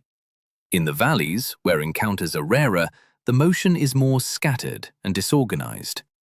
Some waves are amplified by the presence of nearby moons. When a moon orbits in a specific position relative to a ring, its gravity can nudge the particles at regular intervals. If the rhythm of the push matches the orbit time of the particles, the wave grows, like a swing being pushed at just the right moment. Over time, this resonance produces spectacular patterns, with bright and dark bands clearly visible in images. Thus, relatively small moons help shape gigantic structures. The size of the particles also affects the final design. Very small grains respond quickly to any force, spreading easily, while larger chunks have more inertia. In regions dominated by fine particles, the patterns tend to be smoother and more diffuse, with vague edges. Where larger fragments prevail, the waves can have crisp, well-defined contours. It's like comparing fine sand to pebbles on a beach. The same wind organizes each in a different way. If it were possible to travel slowly through these waves, the landscape would be stunning. In some stretches, the ground of particles would seem to rise like a gentle, icy slope, then descend into a darker valley. On a human scale, everything would appear almost motionless, but across tens of kilometers, the undulating structure would become clear. Every icy hill and valley would be the direct result of millions of tiny gravitational decisions made over time. Interestingly, these structures are not perfectly stable. They can slowly change as new particles enter, others leave, and resonances with moons shift. Waves may merge, dissolve, or create more complex patterns. Yet over decades, they retain their general shape, allowing probes and telescopes to study them almost like geological features of a solid world. It's a delicate balance between permanence and motion. Beyond gravity and collisions, sunlight itself plays a role, albeit indirectly. Small temperature variations caused by illumination can slightly change how particles collide and stick together. In regions that warm up a bit more, fragments may break apart more easily, replenishing the supply of smaller particles. In slightly cooler areas, pieces can temporarily stick together, strengthening the crests. These subtle differences accumulate over millions of years. From a scientific perspective, studying these massive structures helps us understand how particle disks behave in various contexts. The same principles apply to dust disks around young stars where planets are forming. What happens in miniature within Saturn's rings is, in a sense, a scaled-down version of the processes shaping entire solar systems. Each wave and stripe in the rings acts as a natural laboratory of disk dynamics. For observers on Earth, all of this appears as patterns of light and shadow. Telescopes capture brighter bands where particles are denser and darker ones where the material is thinner. By comparing these observations with models, astronomers can estimate sizes, densities, and even the history of resonances with moons. It's like trying to guess how many people are in a city just by looking at the lights at night. The rings, in that sense, are a shining map of invisible interactions. For all these reasons, the story of these giant structures, built by tiny particles, is also the story of how order and beauty can emerge from chaotic motion. No particle knows the plan, yet together they draw waves, walls, and bands with astonishing precision. And it's precisely at that boundary between individual particles and larger bodies that the next mystery arises. At what point does a cluster stop being part of the ring and start being considered a true moon? 20. The border between ring and moon, when the chunk of ice becomes a satellite. At what moment does a simple block of ice stop being just another ring particle and become a moon? The difference lies not only in size, but also in function and behavior.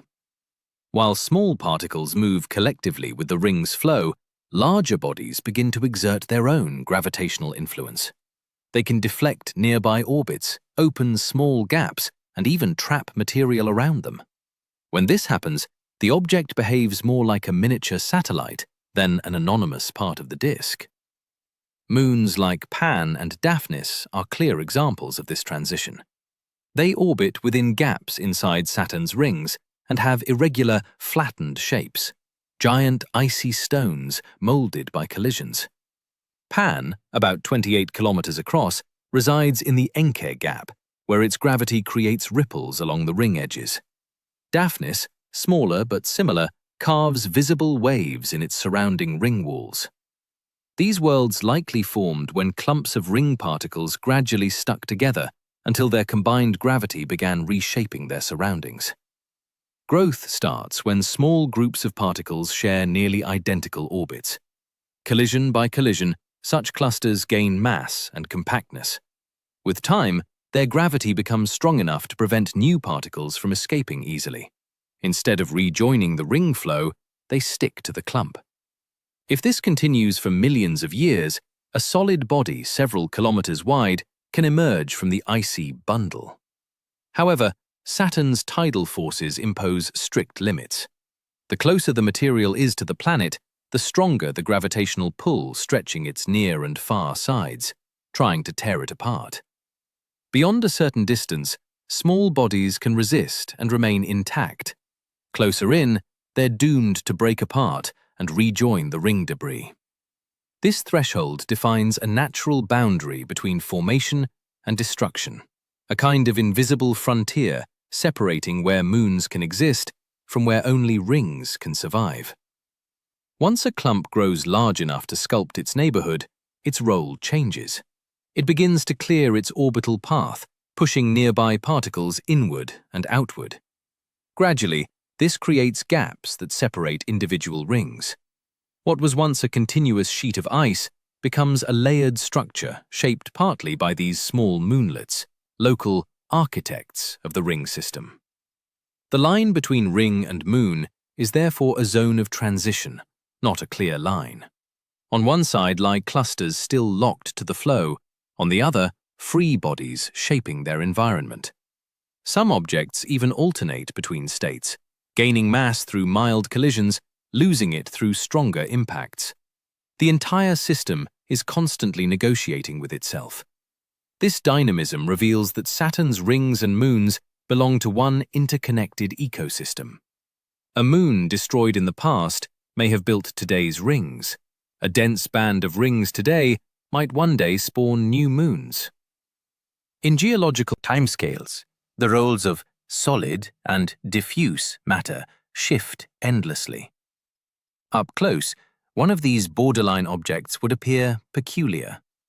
From afar, just a bright dot inside the rings, but near it, you'd see uneven slopes coated with fine frost, surrounded by tiny orbiting particles like personal mini-moons. Trails, wakes, and ripples would betray its gravitational presence, a microcosm within the grand Saturnian system. For planetary scientists, such transitional bodies are priceless natural experiments. They mirror, in miniature, how planets probably formed within disks of gas and dust around young stars. Coalescence, growth, orbit clearing, and gravitational interaction. These tiny proto-moons within Saturn's rings are small-scale versions of the processes that shaped the solar system itself. Even the distinction between ring, clump, and moon is ultimately a human label. Nature doesn't name, it only follows physics. Yet, defining those categories helps scientists track how stable or evolving the rings remain. A ring swarming with borderline moons could mean we're witnessing active creation and destruction right now. Saturn still hides countless secrets, and as we connect these subtle ring details to larger-scale effects like shadows, trails, and even the climate of the disk itself, new mysteries begin to emerge. 21. Shadows of moons cast like needles across the rings. Can you imagine a thin, needle-like shadow stretching for thousands of kilometers across Saturn's rings? Even small moons cast long, narrow shadows over the icy disk when the sun hits at just the right angle. Instead of blurry blotches, these shadows appear as razor-dark lines slicing through brilliant bands. They creep slowly as the moons move, like clock hands sweeping across a glowing celestial dial. The length and placement of these shadows change with Saturn's seasons. Near equinox, when the sun sits almost edge-on to the ring plane, even tiny moons produce immense shadows. A moon only tens of kilometers wide can paint a black stripe spanning thousands of kilometers. As each moon orbits, its shadow glides across ring regions, crossing gaps, waves, and sharp edges, each passage revealing fine structure otherwise invisible. To astronomers, these shadows are invaluable. By tracking precisely where they fall, scientists can pinpoint a moon's position to extraordinary accuracy. Even tiny satellites, too faint to spot directly, betray themselves through the shadows they cast. The shape of the shadow can also disclose irregular contours. Subtle changes in darkness hint at mountains or ridges along a moon's surface. Where these dark lines cross denser ring zones, the contrast becomes dramatic. The bright ice there reflects sunlight so intensely that the shadows stand out in near black relief. Across thinner, dustier regions, the effect softens, but still appears as a clear interruption in brightness. Comparing these visual contrasts helps map density variations, almost like taking an X-ray of the rings. Seen from close range, the sight would be uncanny. Imagine hovering in a small craft just above the rings as one of these shadow lines slowly sweeps beneath you. The sunlight around would dim briefly, then return in dazzling brilliance. You'd witness a fleeting eclipse stretched across a frozen sea, a regular rhythm of darkness and light marking the dance of Saturn's moons. These shadows also highlight and enhance ring features. Where they cross wavefronts or density ridges, their slanted geometry accentuates relief, much like sideways lighting in photography. Sometimes, two shadows even intersect, etching patterns like cross-stitches across the disk, a fleeting celestial geometry that changes hour by hour. Beyond beauty, shadows reveal orbital orientation and tilt. Tracking them through seasons tells astronomers how the ring plane and moon orbits shift slightly over years. It's a subtle but precise way to watch the living geometry of Saturn's system in motion. At times, Saturn itself casts a vast shadow over the rings, darkening huge sections for hours. This planet-wide eclipse cools swathes of icy particles, subtly altering the ring's thermal weather. Against that great background, each moon's thin shadow acts like the moving hand of a clock, tracing predictable patterns. Each moon adds its own brushstroke. Large ones paint broad bands, small ones thin lines, some straight, others curved, depending on orbital path. Over time, these strokes shift, but never vanish. Saturn's ring plane becomes a living, rotating canvas of light and shade. And as we follow the footprints above the rings, a natural question arises. What if we entered that glittering expanse ourselves? What would happen if we traveled through the rings, not in a burst of speed, but slowly, carefully, to experience every detail? 22. What would happen if you passed through Saturn's rings in slow motion? If you could travel slowly through Saturn's rings, what would you see? From afar, they look smooth and solid, a luminous disk. But up close, the illusion dissolves. You'd find a vast expanse of empty space scattered with icy particles ranging from dust grains to chunks the size of houses. Rather than ploughing into a wall of ice, your ship would pass through a thin but crowded swarm, more like drifting through a cloud of snowflakes than smashing into solid matter.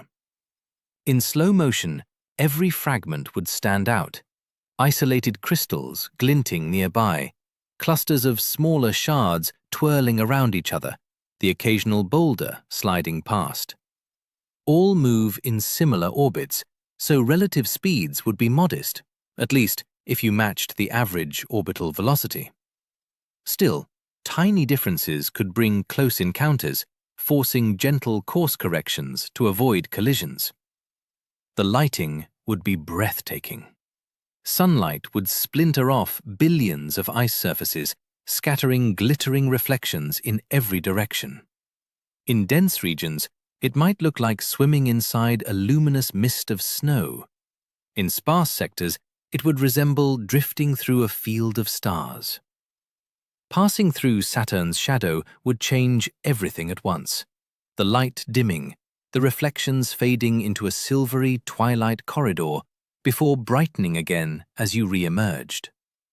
The physical danger would depend on where you crossed. Dense regions could threaten your ship with frequent impacts. Small fragments traveling at tens of meters per second could puncture anything unshielded. In thinner areas, the passage would be safer, with wide gaps between visible objects. Even so, radar and sensors would need to stay alert for hidden boulders. The paradox would be motion without chaos. Though you're orbiting at tens of thousands of kilometers per hour, matching ring speed makes everything around you appear to drift lazily. A nearby block might take minutes to pass. Tiny fragments bounce together gently, choreography playing out in silence. Time itself would seem to slow, as if the journey occurred in the calm heart of motion. If you floated outside the ship in a proper suit, the experience would feel surreal. You could approach an ice fragment the size of a football, watch its surface gleam, and give it a slight push, sending it onto a new orbit. There'd be no sound, no wind, just frozen sunlight and utter calm. Each ring band would have its own character. The inner rings contain finer particles and thicker haze. Outer ones host larger blocks with more open space between. Gaps like Encke's would appear as wide, quiet lanes, bordered by graceful waves stirred by nearby moonlets. Crossing such an edge would reveal the very boundary where order turns to turbulence. Traversing density waves would expose the ring's invisible architecture firsthand. Crossing a ridge, you'd suddenly find yourself amid denser material. Dropping into a trough, the space would clear again. alternating layers like the breathing of a frozen ocean. For scientists, a slow flight through the rings would be invaluable. Instruments could directly sample particle size, ice composition, trace dust, even electrostatic charge. Antennas would register faint electromagnetic noise from impacts, a ghostly music of a world made of collisions. Upon emerging on the far side, looking back, you'd never see the rings the same way again. The smooth band you once saw would now appear as a living realm, a dense ballet of particles, shadows, and waves. What seemed a thin line from afar would have depth, structure, and motion, an intricate symphony of ice. And once you've passed through and grasped Saturn's intense pull firsthand, another question naturally surfaces. How far does this gravitational influence extend? And what shape does it give to the surrounding space? 23. Saturn's influence on the space around it, an invisible gravitational sea picture. Saturn, as a giant stone, dropped into a pond of gravity, bending the fabric of space around it. Its immense mass carves a deep gravitational well that commands the motion of dozens of moons and billions of ring particles. It's more than just a pull downward. It's a vast, structured field, shaping orbits, stretching solid bodies, and defining invisible boundaries where stability or destruction reign. The most dramatic expression of this is the Roche limit, the distance inside which Saturn's tidal forces overpower a moon's self-gravity. Cross that line, and a moon tears apart. Saturn's rings exist precisely within this danger zone, explaining why they can't coalesce into a single solid moon. The gravitational sea forbids it. But gravity doesn't just destroy, it organizes. Special points called Lagrange points mark where Saturn's pull, a moon's pull, and orbital motion balance perfectly. These gravitational safe harbors let small bodies park indefinitely. Moons like Tethys and Dione each have tiny Trojan companions, Telesto, Calypso, Helene, and Polydeuces, sharing their orbits, peacefully coasting along invisible waves of balance. Saturn's pull extends far beyond the rings, snaring passers-by from deep space. Its distant irregular moons, like Phoebe, orbit backward and tilted, evidence that they were once comets or asteroids captured by this gravitational ocean. The planet acts as a cosmic fisherman, catching fragments from the solar system's youth. Even bodies that escape Saturn's grasp feel its influence. Comets veering near can be flung outward or inward, redirected toward the inner solar system, or even Earth. Together with Jupiter, Saturn serves as the system's gravitational gatekeeper, sometimes a protector, sometimes a launcher of danger. For spacecraft, this field is both challenge and tool. Cassini, for instance, used Titan's and Saturn's gravity for dozens of slingshot maneuvers, adjusting its path without using fuel. Navigating through this gravitational sea requires precise modeling, each moon a moving island distorting the current. Saturn's own bulging shape also tweaks its gravity. The fast rotation flattens its poles and fattens its equator, making the gravitational field uneven and subtly influencing orbits nearby. The sea has waves carved by the planet's own spinning bulk. Gravitational forces also heat Saturn's moons through tidal flexing. Enceladus, pulled and stretched on its orbit, converts strain into warmth, keeping its hidden ocean liquid. Here, gravity is more than a sculptor, it's a furnace sustaining life's potential. The gravitational web also governs the ring's structure. Near their edges, small resonances triggered by outer moons act like invisible walls, causing density waves that reflect gravitational harmony across space. If one could see gravity, Saturn's surroundings would appear as glowing threads linking every fragment and moon in an intricate dance. Even the slow ring rain feeding Saturn's atmosphere stems partly from gravity. Tiny particles lose their balance and spiral inward, falling into the clouds below. Over immense timescales, this sea swallows everything that drifts too close. To an orbiting observer, gravity wouldn't feel like weight, but like constant drift, an endless curve drawing you toward Saturn's vast, glowing face. It's a silent but ever-present hand shaping the entire system. Yet gravity isn't the only invisible force reigning here. Wrapping the planet and its rings is another commanding presence. Saturn's magnetic field, a colossal guardian made not of mass, but of motion and charged particles.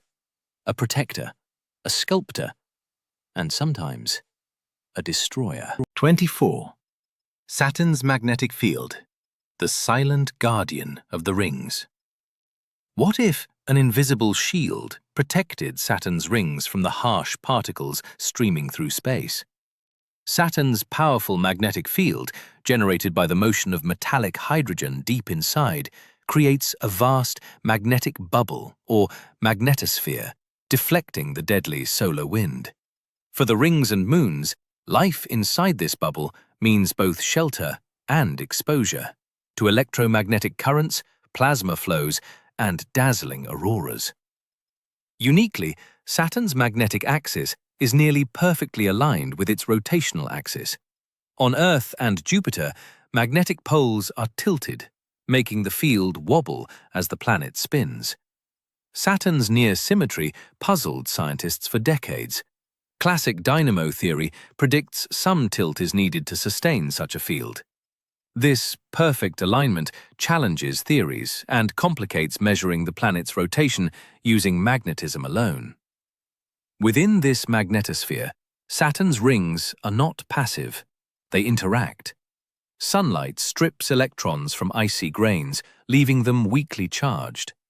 As Saturn's field rotates, it drags these charged particles along, sometimes lifting fine dust above the ring plane and creating the mysterious spokes, dark radial streaks that appear and vanish unpredictably.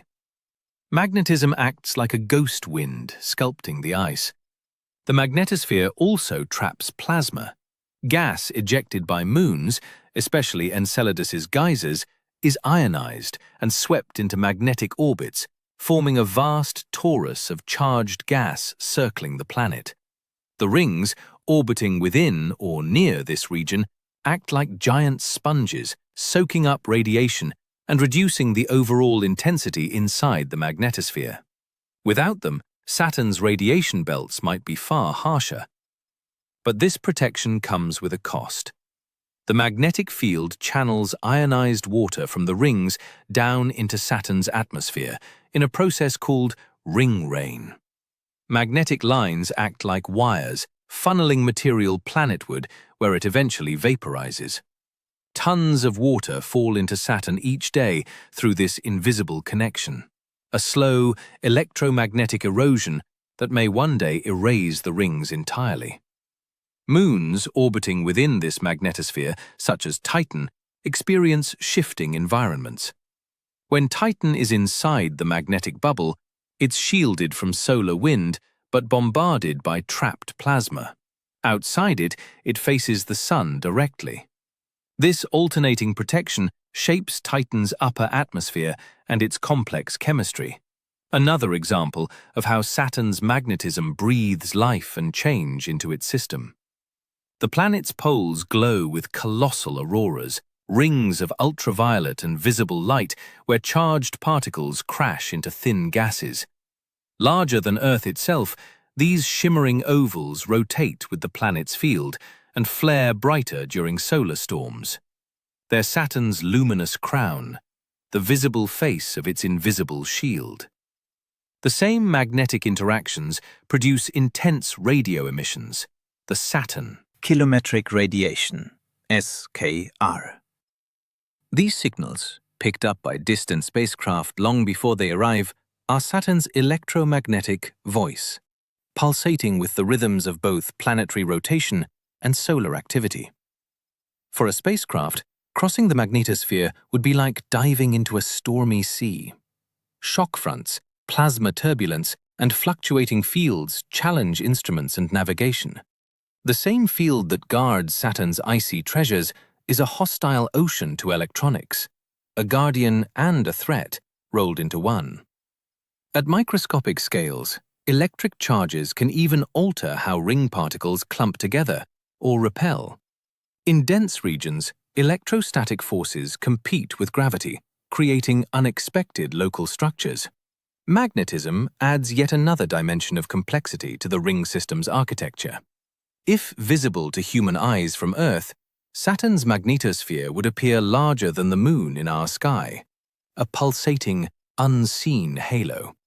Within that vast bubble, Saturn reigns supreme, wrapped in its electromagnetic armor, guarding and slowly consuming its shining rings.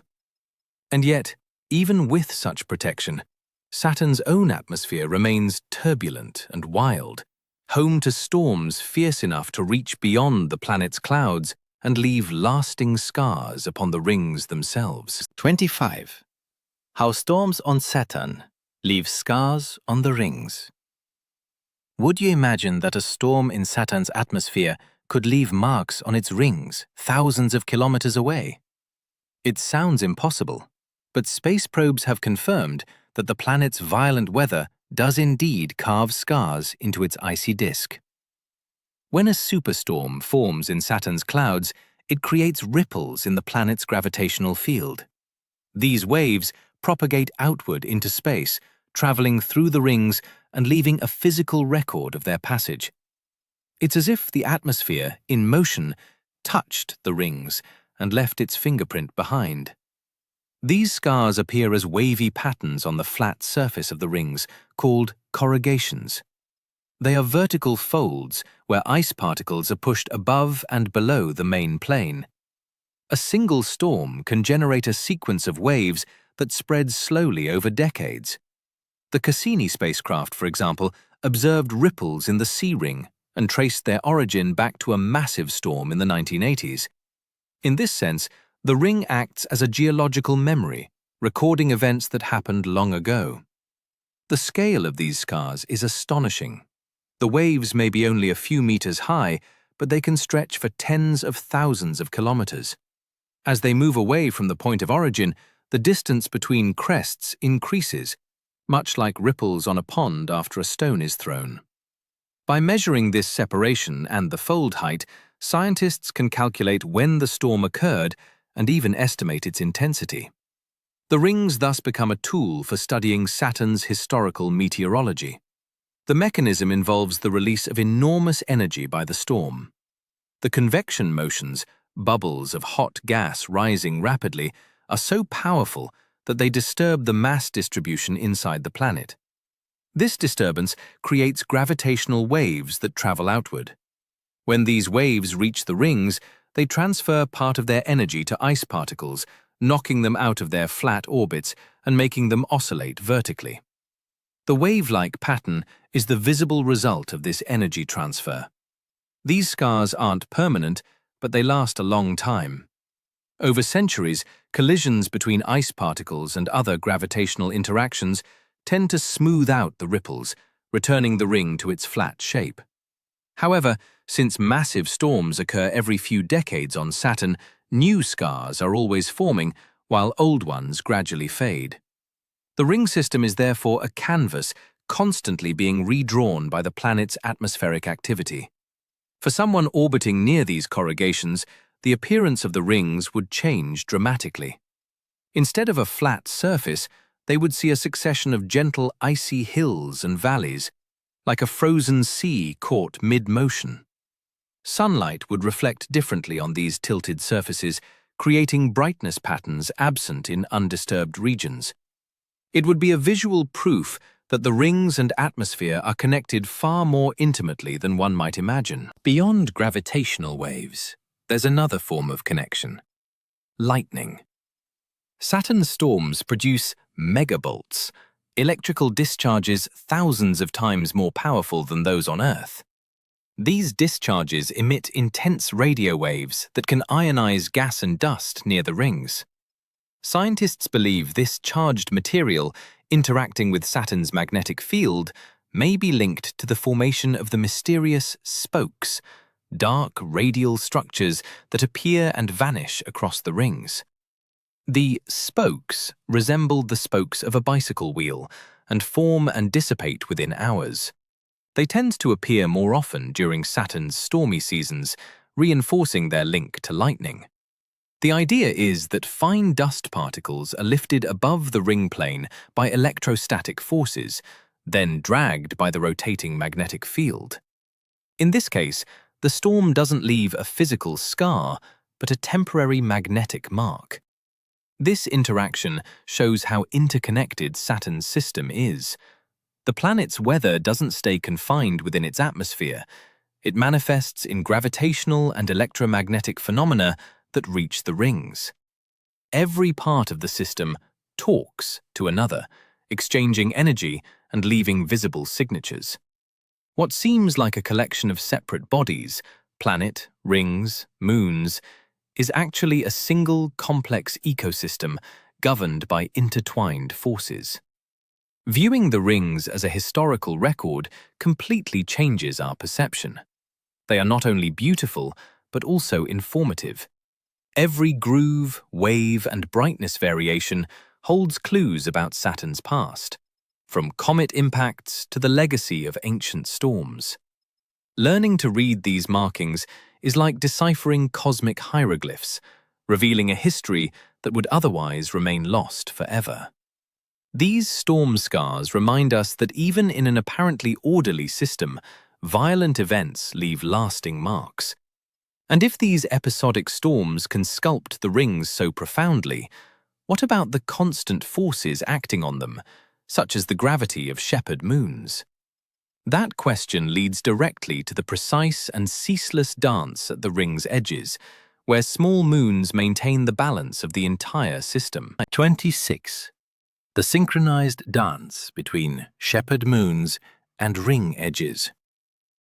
How can two small moons act as shepherds, keeping an entire ring in place?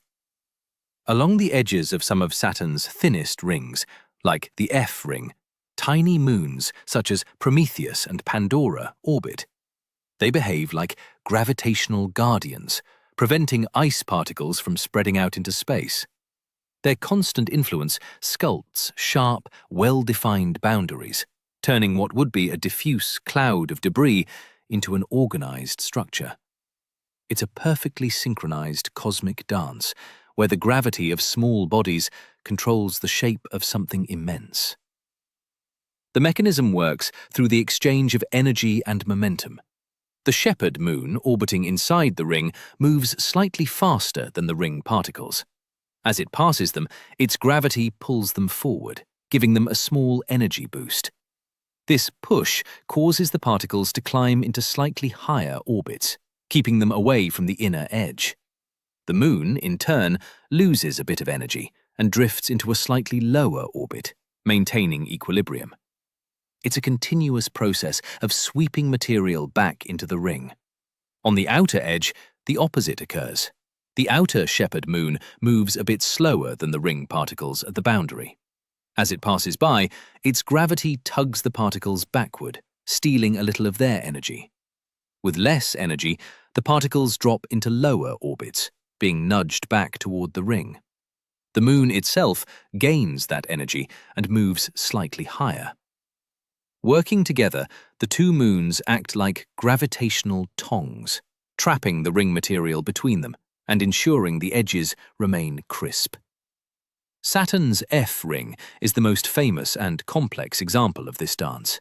It is a narrow, eccentric ring shepherded by Prometheus on the inside and Pandora on the outside. However, the interaction here is far from stable. Prometheus, in its orbit, periodically dives into the ring itself, pulling out streams of material and creating structures that resemble knots and braids.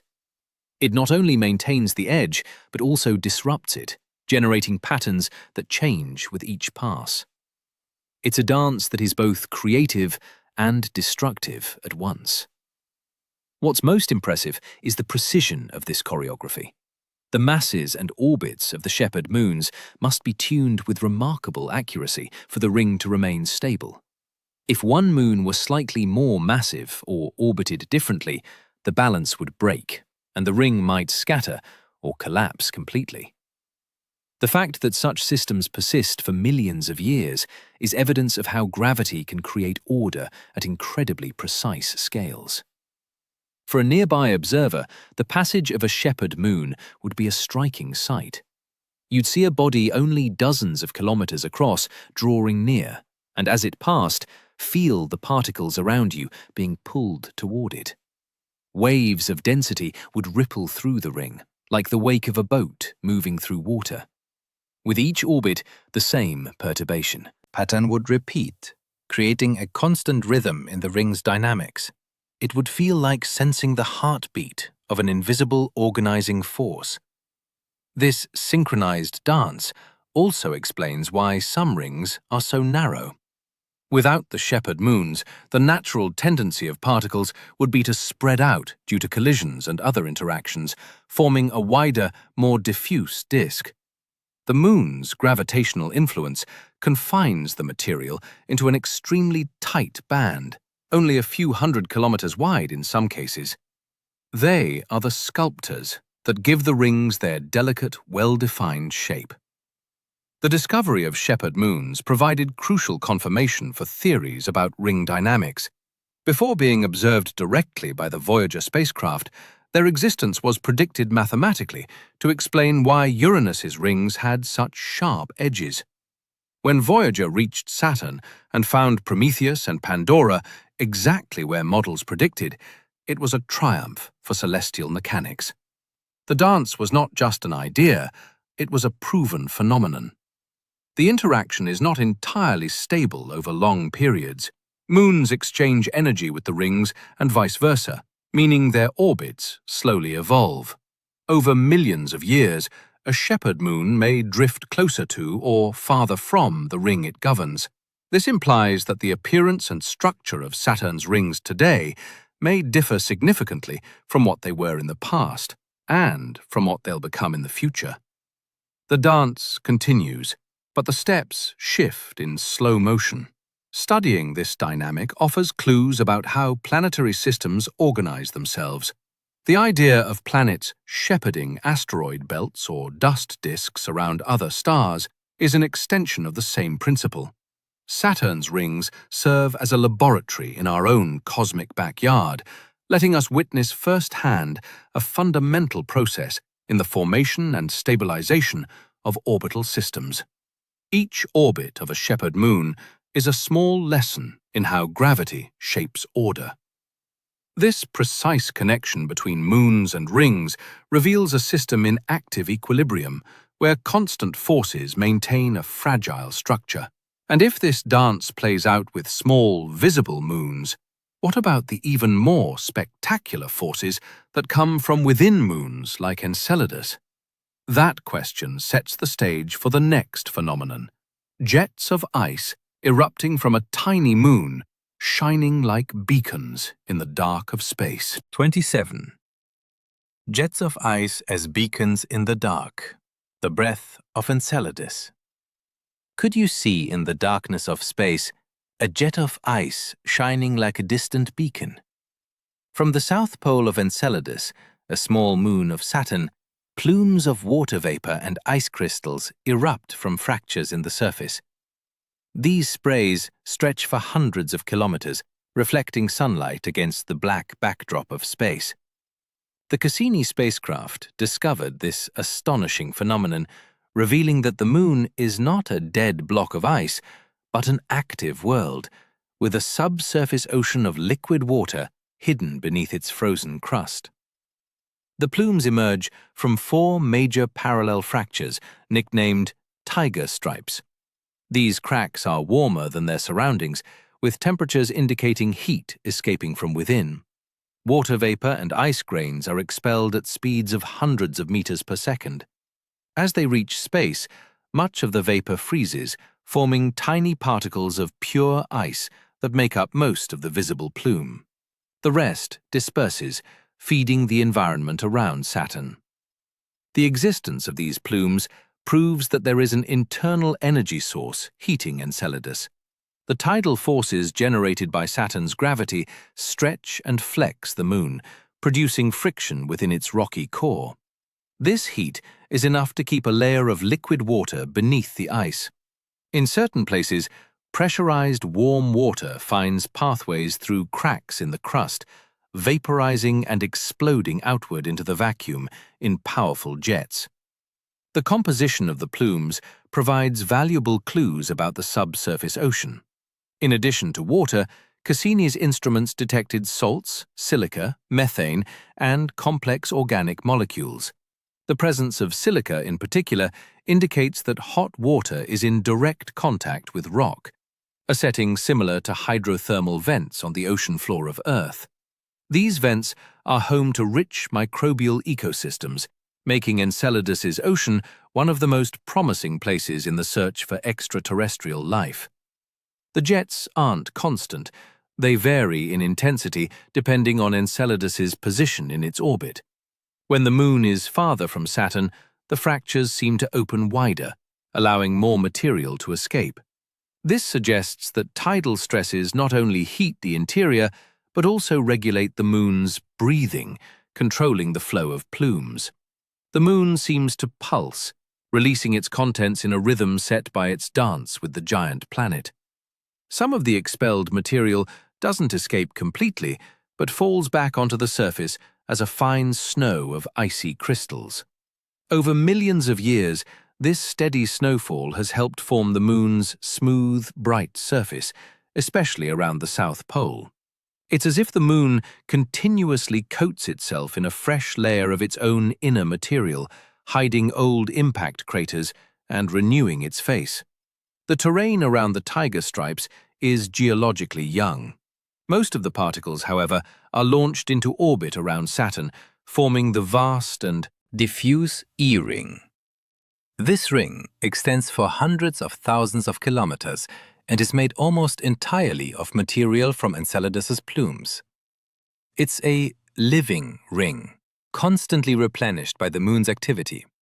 If the jets stop today, the E-ring would fade within a few hundred years. The ring's existence is the most visible proof of Enceladus's ongoing vitality. Imagine flying near the Moon and watching these bright curtains of icy mist stretching into space.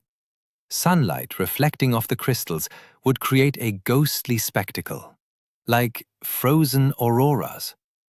Passing through one of these plumes would feel like gliding through a cloud of shimmering snow, your spacecraft gently dusted by grains from an alien ocean. That's exactly what Cassini did, flying directly through the jets to collect samples. The discovery of these jets completely changed our understanding of where liquid water, and potentially life, can exist. It was once thought that only planets at just the right distance from their star could host liquid water.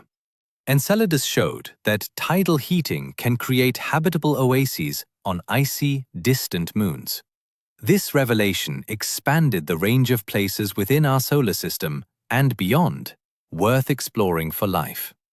The visual spectacle of the plumes reminds us that even the smallest bodies in the solar system can hide the greatest mysteries. A small, bright, icy dot seen from afar revealed itself to be a dynamic world with a global ocean, hydrothermal activity, and a flow of material that sustains one of Saturn's grandest rings. Every ice grain ejected is a tiny message from a hidden ocean world. The continuous activity of Enceladus naturally leads to a question. If a small moon can eject its contents into space with such energy, what happens to the material once it leaves? Where exactly do these ice grains go after they venture into the vast system of Saturn? 28. Ice grains from Enceladus. Traveling to the outer rings. Where do the tiny ice grains expelled by Enceladus's jets go? Once launched into space, they begin a long journey guided by Saturn's gravity and magnetic field. Most of these particles are captured in orbit around Saturn, forming an immense and diffuse structure known as the E-ring. This is Saturn's outermost and widest ring, extending for nearly 1 million kilometers. Its existence depends entirely on the constant replenishment supplied by Enceladus. The particles in the E-ring are unlike those in the main rings. Rather than dense ice blocks, they are microscopic crystals, more like smoke than rock. They spread into a thick disk, creating a hazy veil of ice that faintly reflects sunlight. When viewed from certain angles, the E-ring appears as a bluish glow, a color caused by sunlight scattering off the tiny particles. It's the visual signature of Enceladus's breath. Within the E-ring, the ice grains do not live peaceful lives. They are bombarded by plasma and charged particles trapped in Saturn's magnetic field. This constant bombardment slowly erodes the crystals. In addition, sunlight exerts a gentle pressure that gradually pushes them into new orbits. Without Enceladus's continual supply, the E-ring would vanish within a few centuries or millennia. The journey of an individual ice grain is chaotic. After being ejected, it may orbit Saturn thousands of times. During this time, its path can be altered by the gravity of other moons that pass through the E-ring, such as Tethys and Dione. Some particles are tossed into higher orbits, while others are pulled inward toward the main rings. It's a complex distribution system where Enceladus is the source and the other moons act as distributors. A fraction of Enceladus's ice grains end up colliding with other moons. Moons such as Mimas, Tethys, and Dione, located within or near the E-ring, are constantly dusted by this material.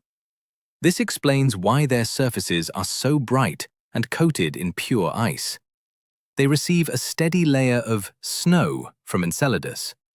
In particular, the leading hemisphere of Mimas, the side facing its orbital motion, appears much brighter because it takes the brunt of this icy shower. Beyond blanketing nearby moons, some grains travel inward and settle within Saturn's main rings. Spectral analysis shows that the composition of parts of rings A and B matches that of Enceladus's ice.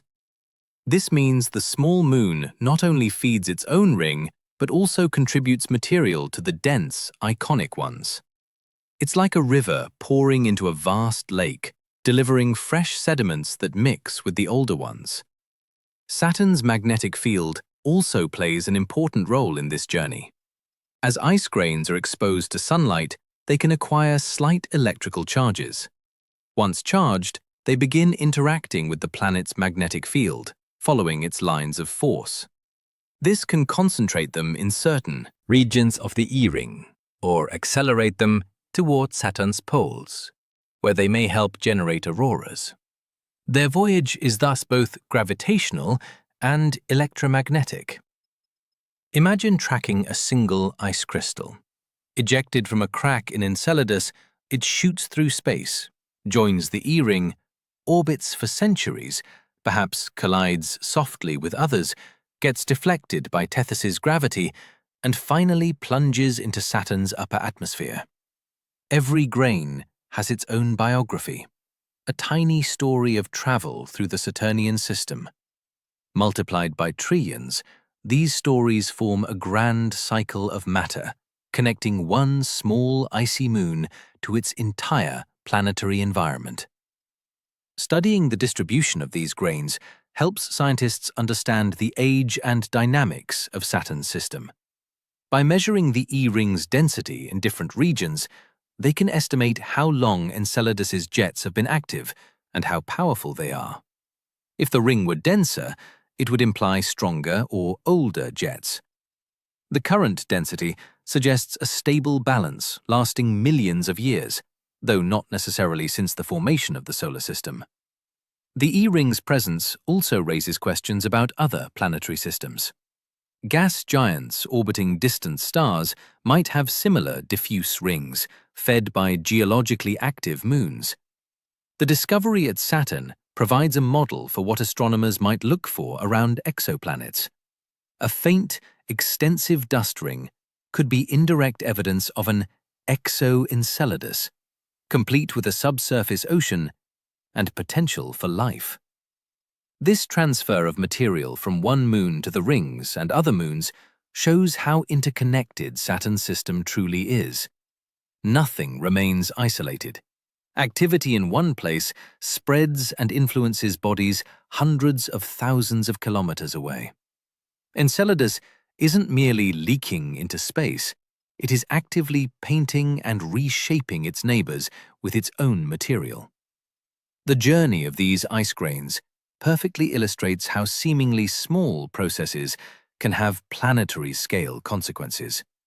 A jet from a moon only 500 kilometers across sustains a ring nearly 1,000,000 kilometers wide.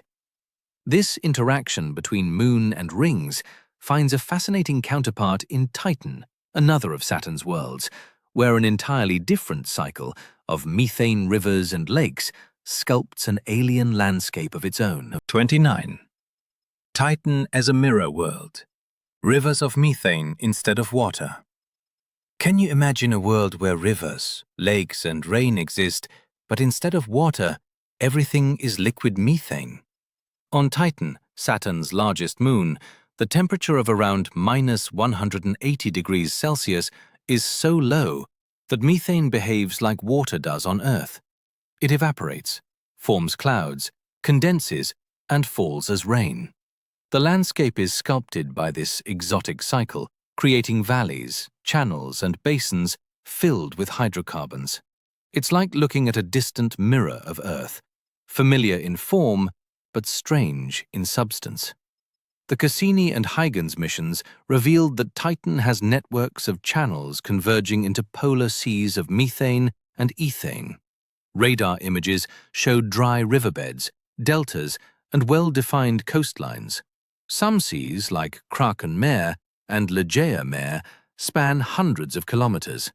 These liquid bodies occupy topographic depressions, filling basins carved over millions of years.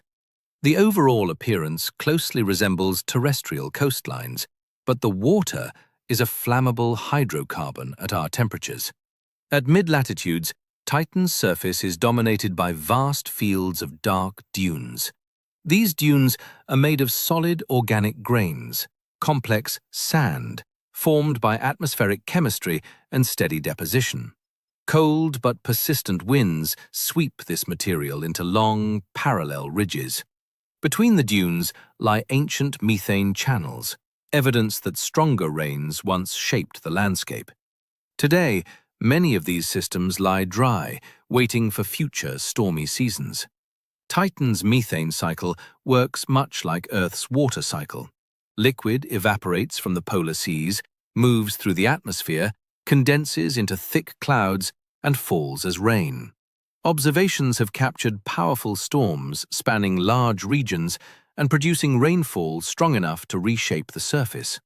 After such events, formerly dry areas become temporarily flooded, with runoff flowing toward lower basins. Eventually, the methane returns to the seas, closing the cycle. Beneath the dense orange haze, Titan hides a diverse topography. Plains, hills, circular depressions, and possible cryovolcanoes, ice volcanoes releasing water mixed with ammonia. If active, these cryovolcanoes could inject liquids onto the surface, adding water and other substances to the methane cycle. This would make Titan even more Earth-like in process, if not in composition, a frozen geological twin where all the roles are chemically inverted. In chemical terms, Titan's methane rivers dissolve and transport solid organic compounds. These materials accumulate in deltas and lake margins, forming deposits rich in complex molecules. In some places, liquid and water ice may interact, creating environments physically and chemically conducive to prebiotic processes.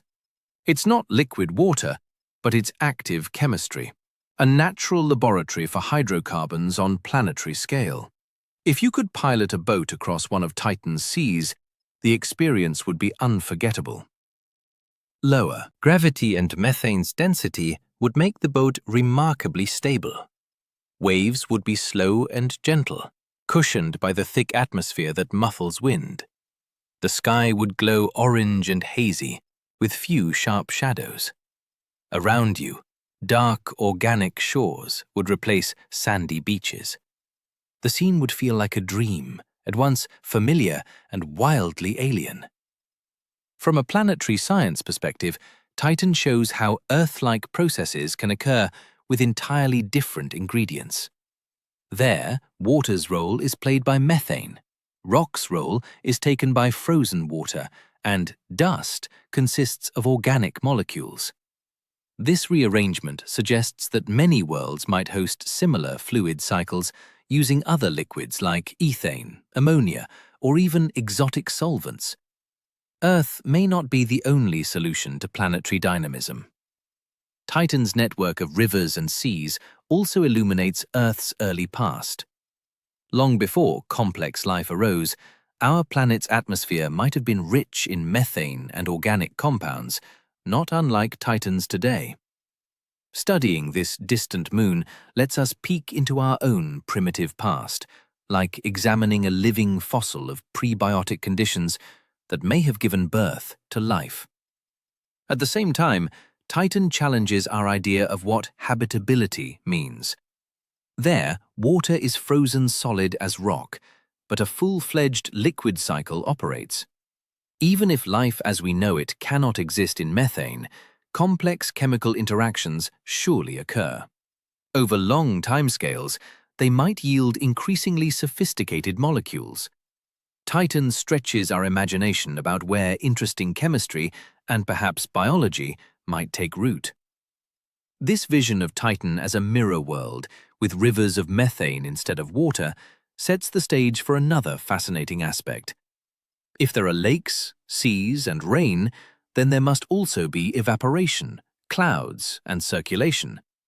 The next natural question is, how exactly does Titan's methane cycle work? How does this alien liquid rise to the sky and return as rain? 30. Lakes that evaporate and return as methane rain on Titan. How can rain and evaporation cycles operate in a world so cold and distant from the sun?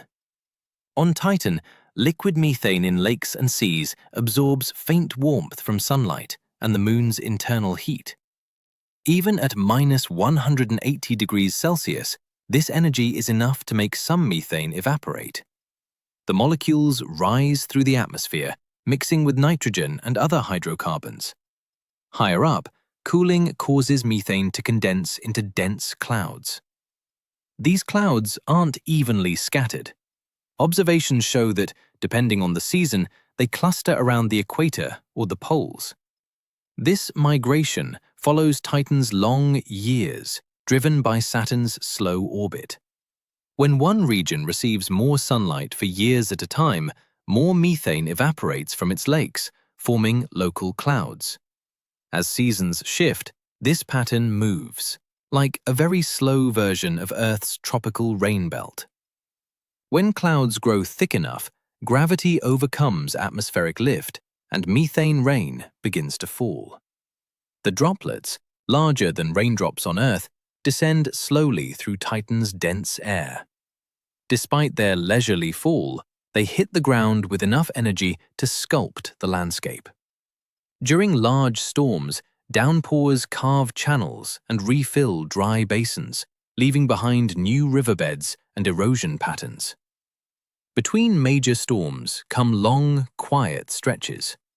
During these calm periods, evaporated methane travels great distances on global wind currents. Thus, a lake in one region can feed rain thousands of kilometers away, creating weather teleconnections that tie Titan's hemispheres together. The methane cycle on Titan is therefore global, not just local. Titan's lakes act as long-term reservoirs.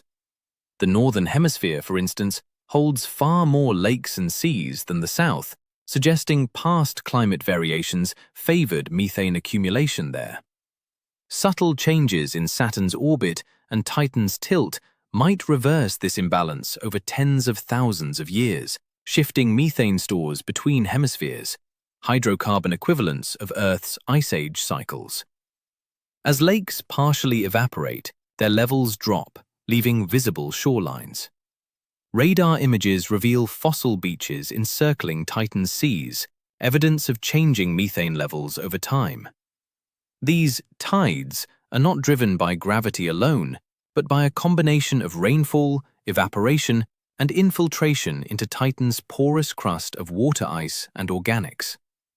The terrain around these lakes consists of frozen water mixed with organic solids. When methane rain falls, some is absorbed, and some runs off the surface. In porous regions, it may seep downward into underground reservoirs, potential methane aquifers comparable to underground water systems on Earth. Though unconfirmed, such reservoirs are a strong possibility in climate models. Titan's ever-present orange haze also influences the cycle. Organic particles constantly settle out of the air into the lakes, darkening their surfaces and altering their reflectivity. Over time, thick deposits form muddy shores rich in hydrocarbons. These layered sediments could preserve Titan's climatic history. One day, samples from these deposits might reveal detailed records of rainfall and droughts over eons. The strongest storms seem to occur during seasonal transitions, when solar heating shifts between hemispheres. Spacecraft have spotted supercells of methane forming near specific latitudes, unleashing intense, short-lived downpours. Afterwards, dark patches appear on Titan's surface, likely wet ground that later dries as methane re-evaporates, restoring Titan's dull orange hue until the next storm. For future explorers, Titan's methane cycle will be both a challenge and a resource. Landers will need to handle terrain that can alternate between solid and slippery. But liquid methane could also serve as fuel for long-term missions. Understanding this evaporation rainfall loop will be key for landing site selection and safe exploration routes. 31. The silent orbits of Saturn's unknown small moons. How many tiny, nearly invisible moons quietly orbit Saturn, far from the spotlight? Beyond famous moons like Titan and Enceladus, Saturn hosts a swarm of smaller satellites, many only a few kilometers across. Telesto, Calypso, and Methane are examples of these subtle bodies. They lack thick atmospheres, geysers, or rings of their own, but they play critical roles in maintaining orbital balance. Many are locked in stable configurations, sharing orbits with larger moons. One of the most fascinating arrangements involves Trojan orbits. Telesto and Calypso, for instance, share the same path as the much larger moon, Tethys, staying balanced 60 degrees ahead and behind it at the L4 and L5 Lagrange points. They act like advance scouts and rearguard companions in an endless orbital procession. These setups demonstrate how gravity can sculpt pockets of stability where smaller bodies hitchhike along a giant's route. Other small moons, such as Methone, Anthe, and Pallene, orbit between Mimas and Enceladus. Being so light, they are easily influenced by Mimas's gravity, which causes them to wobble slightly in their paths. Despite their fragility, these moons have persisted for billions of years, protected by orbital resonances that prevent direct collisions. These tiny bodies have old, cratered surfaces coated in fine dust.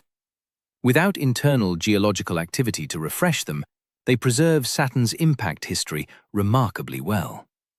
Methane, for instance, appears oddly smooth and oval, likely covered by soft deposits of ice particles from Enceladus's E-ring, which have gently softened its shape over time. Some of these small moons are probably fragments of larger bodies shattered by ancient collisions. Saturn's distant, irregular satellites, which follow tilted, far-flung orbits, are likely remnants of captured comets or asteroids. Phoebe is the largest of these, joined by smaller fragments like Ymir and Palaic, grouped by similar orbital traits, clues to their shared origins. Detecting these invisible moons remains a challenge. Many were discovered only by Cassini's close-up surveys. Before that, they appeared as faint specks, or not at all, in ground-based telescopic images. Each new observation reveals more moons, confirming that Saturn's domain is far more crowded than once thought. The total count now exceeds 140, most of them small and unassuming. These tiny moons also interact subtly with Saturn's rings. Some orbit just outside the main rings, helping confine the particles, while others, like Daphnis, reside within gaps yet are large enough to qualify as moons. The boundary between a ring particle and a moonlet often blurs. It's mostly a matter of size and orbital context. Viewed as a system, these moons add intricate detail to Saturn's celestial clockwork. If Titan and Enceladus are the hour hands, the small moons are the gears that keep them. Rhythm steady. Without them, some regions' stability would falter. Studying them fills essential gaps in our understanding of moon formation and orbital evolution. Scientists believe that, early in the solar system's history, Saturn's surroundings were packed with debris. The big moons grew by accreting material. The small ones are survivors that found safe orbital niches. They are relics from a chaotic era of planetary construction, a fossil record written in ice and rock. Future missions might use these small moons as stepping stones. Their low gravity makes landing and takeoff easy, using minimal fuel. A probe could hop between several of them, sampling pristine surfaces that preserve the composition of the early solar nebula. They are untouched archives of cosmic history, waiting to be read. Ultimately, these silent, numerous moons remind us that space around Saturn is anything but empty. It's alive with motion and interconnection. And this intricate system orbits a planet whose own rotation is a mystery all its own. Which brings us to the next question. How can such a colossal planet spin so fast that a single day lasts less than a human night's sleep? 32. Saturn's swift rotation. How a giant can have such a short day. How can a planet so massive spin so fast that a day lasts only a few hours? Saturn is the second largest planet in the solar system, with a diameter 9 times that of Earth. Yet it completes one full rotation in just about 10 hours and 33 minutes. By comparison, Earth takes 24 hours. This dizzying speed in such a huge body creates colossal centrifugal forces that physically shape the planet, flattening it at the poles and widening it at the equator. Determining Saturn's exact day length was historically one of astronomy's great puzzles. Unlike rocky planets such as Mars, Saturn has no solid surface with fixed landmarks, like craters or mountains, to track rotation. All we see are clouds, which move at different speeds depending on latitude. For decades, astronomers measured radio emissions from Saturn's magnetic field, assuming they reflected the rotation of the deep interior. However, the Voyager and Cassini probes found slightly different rotation periods from those radio signals, off by several minutes over just a few decades. That raised the impossible idea that an entire planet might be changing rotation speed. The solution came when scientists realized that Saturn's magnetic field interacts with its rings and surrounding plasma, slipping relative to the interior. The radio day wasn't a true clock after all. The final answer came from an unexpected source: Saturn's rings themselves. As earlier sections explained, oscillations inside Saturn produce density waves in the rings. By measuring these waves precisely, scientists could listen to Saturn's internal vibrations and determine how fast its deep layers rotate. This technique, ring seismology, fixed the planet's true day at 10 hours, 33 minutes, and 38 seconds. This rapid rotation drives Saturn's extreme atmospheric behavior. It powers zonal winds that can reach up to 1,800 kilometers per hour along the equator. The Coriolis effect, caused by rotation, organizes Saturn's clouds into remarkably stable parallel bands.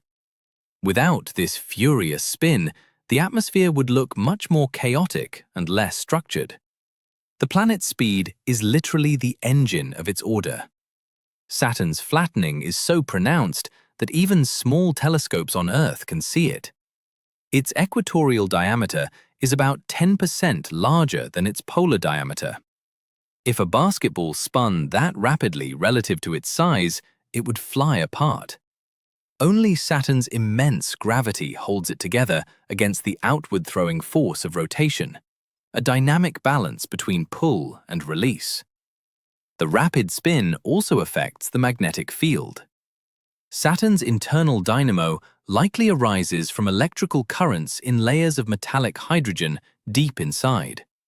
The high rotation rate aligns this magnetic field almost perfectly with the planet's rotation axis, unique in the solar system. Earth's magnetic and geographic poles, for example, are offset. This symmetry is direct product of high-speed fluid physics. For an astronaut in orbit, daylight and night on Saturn would rush by. The sun would rise and set twice within a single Earth day, and cloud shadows would visibly shift minute by minute. The pace of motion would be striking. Saturn's atmosphere rotating like a living machine, far faster than our own. This rotation speed raises questions about Saturn's origins. To spin so fast, the planet must have retained a large amount of angular momentum from the original gas and dust nebula that formed it. As that gas collapsed, it spun faster and faster, much like an ice skater drawing in her arms. Saturn's modern spin is a direct fossil imprint of that violent, fast-spinning birth. The rapid rotation also fuels high-energy polar phenomena.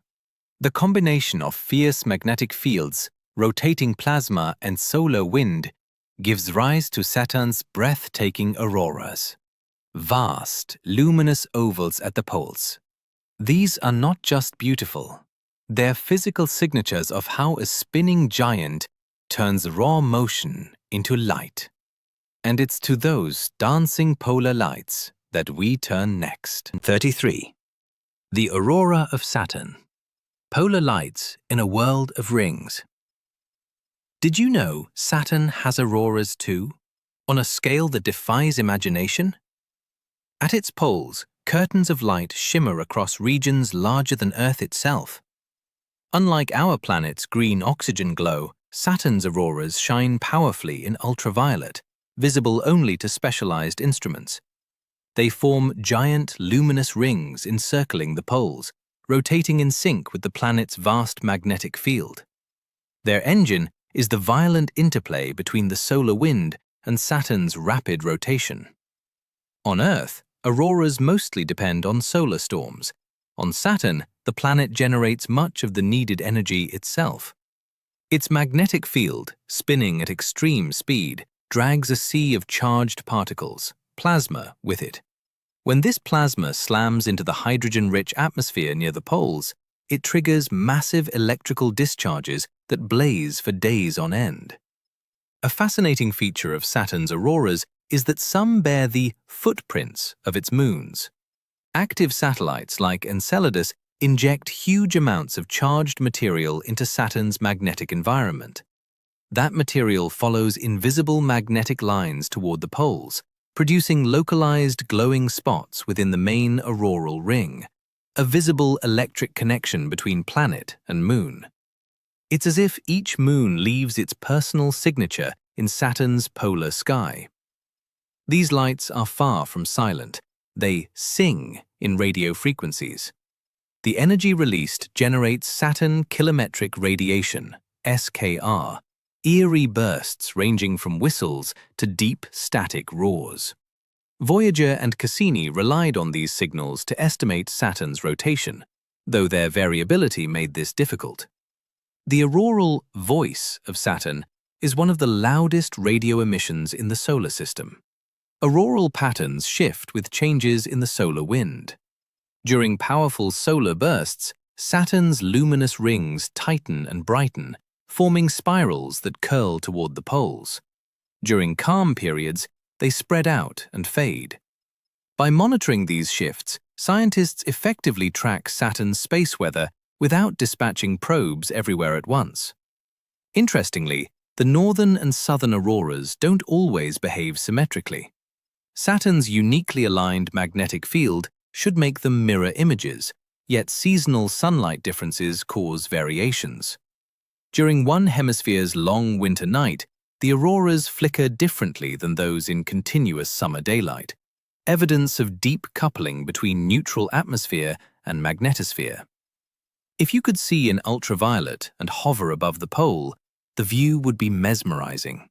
A glowing oval spinning rapidly, threads of light twisting and reconnecting at incredible speed. Saturn's auroras move far faster than Earth's, mirroring the planet's ferocious rotational energy. In visible light, they might appear reddish or pinkish, owing to hydrogen emissions, a contrast to Earth's green glow. Above the planet's north pole overlap Saturn's mysterious hexagonal storm, uniting two of the planet's strangest and most beautiful phenomena, the geometric hurricane below and the electric tempest above. Recent studies reveal that Saturn's upper atmosphere is much hotter than sunlight alone could explain. The auroras provide the missing energy. Incoming charged particles heat the thermosphere, driving winds that spread warmth planet-wide. So these lights aren't mere decorations, they're vital to Saturn's climate system, transforming magnetic energy into atmospheric motion. Auroras like Saturn's also guide exoplanet research. Many giant planets orbiting nearby stars probably have powerful magnetic fields and may host auroras thousands of times brighter. Saturn, in that sense, is a nearby prototype for understanding such distant worlds. For future explorers, Saturn's poles would be among the most hazardous places to visit. The same particle streams that paint the atmosphere with light could fry instruments or unshielded humans. Auroras, while beautiful, mark the boundaries where the sun's energy collides most violently with the planet's magnetism, a cosmic warning in living color. Behind that luminous crown always shines the backdrop of the rings, faintly glowing across the horizon. From here, one can only wonder, how would Saturn and its rings appear if seen from the solid ground of one of its many moons? 34. What it would be like to see Saturn's rings from one of its moons. Imagine glancing up at the sky and seeing Saturn's rings dominating the horizon, a vast silver road cutting across space. The view would depend dramatically on which moon you stand upon. From an inner equatorial moon, like Mimas or Enceladus, the rings would appear almost edge-on, a razor-bright line bisecting Saturn's enormous globe. Because of the proximity, you could almost perceive the texture, the shimmering granularity of countless icy fragments racing around the planet faster than bullets. On Mimas, the Death Star moon, Saturn would fill the sky, spanning hundreds of times the apparent size of Earth's moon. Its rings would look like shining blades stretching east to west. At night, their reflected light, Saturn shine, would flood the icy surface with ghostly brilliance, brighter than any full moonlight on Earth. Multiple shadows would overlap, cast by differing light sources across the rings and planet. Traveling outward to moons like Rhea or Dione, the perspective shifts. The rings tilt enough to reveal their disk shape. From here, you could watch Saturn's shadow fall across the rings, carving a dark swath through the luminous band. That changing geometry would act like a natural clock, the shadow's position marking the passing hours and seasons. The most spectacular panorama would belong to Iapetus. With its distant, inclined orbit, this moon offers a balcony view of the entire system. From Iapetus, Saturn and its rings would appear as a perfect oval, detail sharp enough to distinguish the gaps and color differences between rings A, B, and C. It would look like a miniature solar system glowing in the dark. On Titan, though, the view would be hauntingly indistinct. Its thick, orange haze would reduce Saturn and the rings to a diffuse glow, a bright smudge in the sky. Only from above the haze, aboard a balloon or aircraft, would the full majesty emerge, transforming the orange sky into a breathtaking vista as clouds parted to reveal the ringed world. Eclipses would be frequent and otherworldly.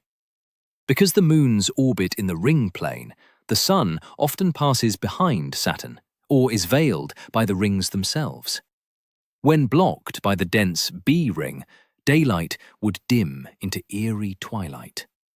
When peering through Cassini's division, sunlight would flicker in brief golden rays.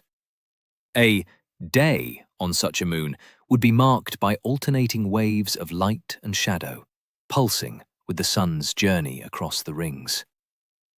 The sense of scale would be overwhelming. On Earth, we can hide the moon behind a fingertip. On a Saturnian moon, the planet would fill half the sky. You would feel profoundly small, orbiting close to such immense gravity, a constant visual reminder of the giant's dominance. Colors would strike the eye. Saturn's pale gold clouds against the icy white of the rings and the deep abyss of space. Even on the night side, Saturn's reflected sunlight would be bright enough to read by. The planet would serve as a mirror, its rings amplifying the glow, a perpetual twilight shimmer. Patient observers could notice the rings' slow transformations, waves of density, transient shadows, and the mysterious spokes drifting like dark clouds across the bright ice. The rings would seem alive, subtly changing hour by hour. That perspective would also reveal their fragility. Seen edge on, you'd grasp how astonishingly thin they are, mere tens of meters thick compared with Saturn's massive bulk. The realization that these glowing bands are temporary, gradually raining down into the planet, would be inescapable. You'd witness a fleeting cosmic masterpiece in its prime. Standing on one of Saturn's moons wouldn't just be watching space. It would be being inside an astronomical machine, seeing its gears turn in real time. Every sunrise, every eclipse through the rings, every glimpse of polar auroras on the planetary limb would tell the story of gravitational harmony on an epic scale. After imagining such immortal beauty, only one question remains. Since everything in this system is in motion and decay, what is Saturn's ultimate fate? What happens when the planet loses its rings and continues its silent journey through time? 35. Saturn in the distant future. A giant without rings in the solar sky. Can you imagine a future in which Saturn no longer has rings? Today they seem eternal, the crown jewel of the solar system, but in cosmic terms, they're fleeting. Scientists have confirmed that Saturn's rings are vanishing at an alarming rate, slowly being devoured by the planet itself. Millions of years from now, the sky around Saturn will be clear, a giant gas world encircled only by its moons. The splendor we see today is merely a brilliant, temporary moment in its long life. The main agent of destruction is an inexorable process called ring rain. Saturn's gravity pulls icy particles inward, while the magnetic field steers them along invisible tracks toward the upper atmosphere. Once captured, they plunge into the clouds and vaporize, forever merging with the planet's chemistry. It's estimated that an Olympic-sized swimming pool of ring material falls onto Saturn every half hour, an unending erosion eating away at the system's brightness. Cassini data and ground-based observations suggest the rings have only about 100 to 300 million years left. Though that seems long by human standards, it's a blink in Saturn's 4.5 billion year history, implying the rings themselves are astonishingly recent, perhaps formed during the age of the dinosaurs. Humanity, by cosmic good luck, evolved and built telescopes precisely during Saturn's brief age of glory. The rapid disappearance supports the theory that the rings weren't born with Saturn. They're likely remnants of an ancient icy moon torn apart by gravity or shattered by a cometary impact. The Saturnian system is a cosmic recycler, turning moons into rings and eventually rain. What we see is one act in a continuing drama of creation and loss. This dissolution won't happen suddenly, but as a gradual fading. The rings will thin and darken as pristine ice is lost or dirtied by interplanetary dust. The transparent C ring will vanish first, followed by the dense inner portions of the B ring. Eventually, Saturn will resemble Jupiter, Uranus, and Neptune, circled by only faint, dusty halos, detectable only by spacecraft up close.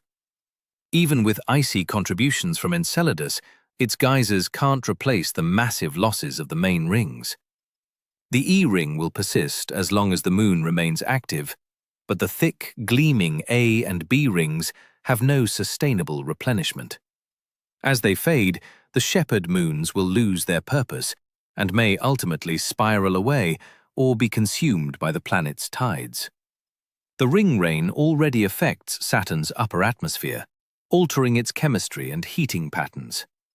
Once the rings vanish, that influx will end, potentially changing cloud structure, conductivity, and even color. Saturn will become calmer and more uniform, less adorned, but more stable. Perhaps magnificent ring systems are but transient chapters in the lives of gas giants. Jupiter, Uranus, and Neptune may each have worn similar crowns in their pasts. Saturn just happens to be the one caught in its shining face today. That insight reminds us that the universe is not a museum of eternal objects, but a constantly evolving film where nothing stays the same. If far future descendants ever look back through archives from our time, they'll marvel that we once witnessed Saturn in all its glory. They'll study Cassini's pictures like ancient relics, evidence of a beauty that no longer exists. For them, Saturn will be the planet that once had magnificent rings. There's melancholy in that impermanence, but also deep wonder. Knowing the rings are fading makes every view more precious. They're not carved from stone, but composed of fragile ice, gradually undone by the hand of time. Their transience, offset against Saturn's colossal strength, teaches the same truth that pervades nature everywhere. Even the mightiest creations must pass. As Saturn's halo dissolves, other worlds may rise to wear their own. Mars, for instance, is slowly pulling its moon Phobos inward. It will one day shatter, forming a brilliant Martian ring. The solar system shifts its beauty from one stage to another in an endless exchange. Saturn's era of rings will end, but the physics that create them will continue eternally. In the end, Saturn will keep circling the Sun, a serene giant stripped of adornment, holding within its depths the remnants of what once crowned it. The collisions will cease, the orchestra quiet. But for now, we have the rarest privilege to behold Saturn at its most magnificent. Its icy crown is a reminder that cosmic beauty, like all things, is fleeting, and that transience is what makes it shine.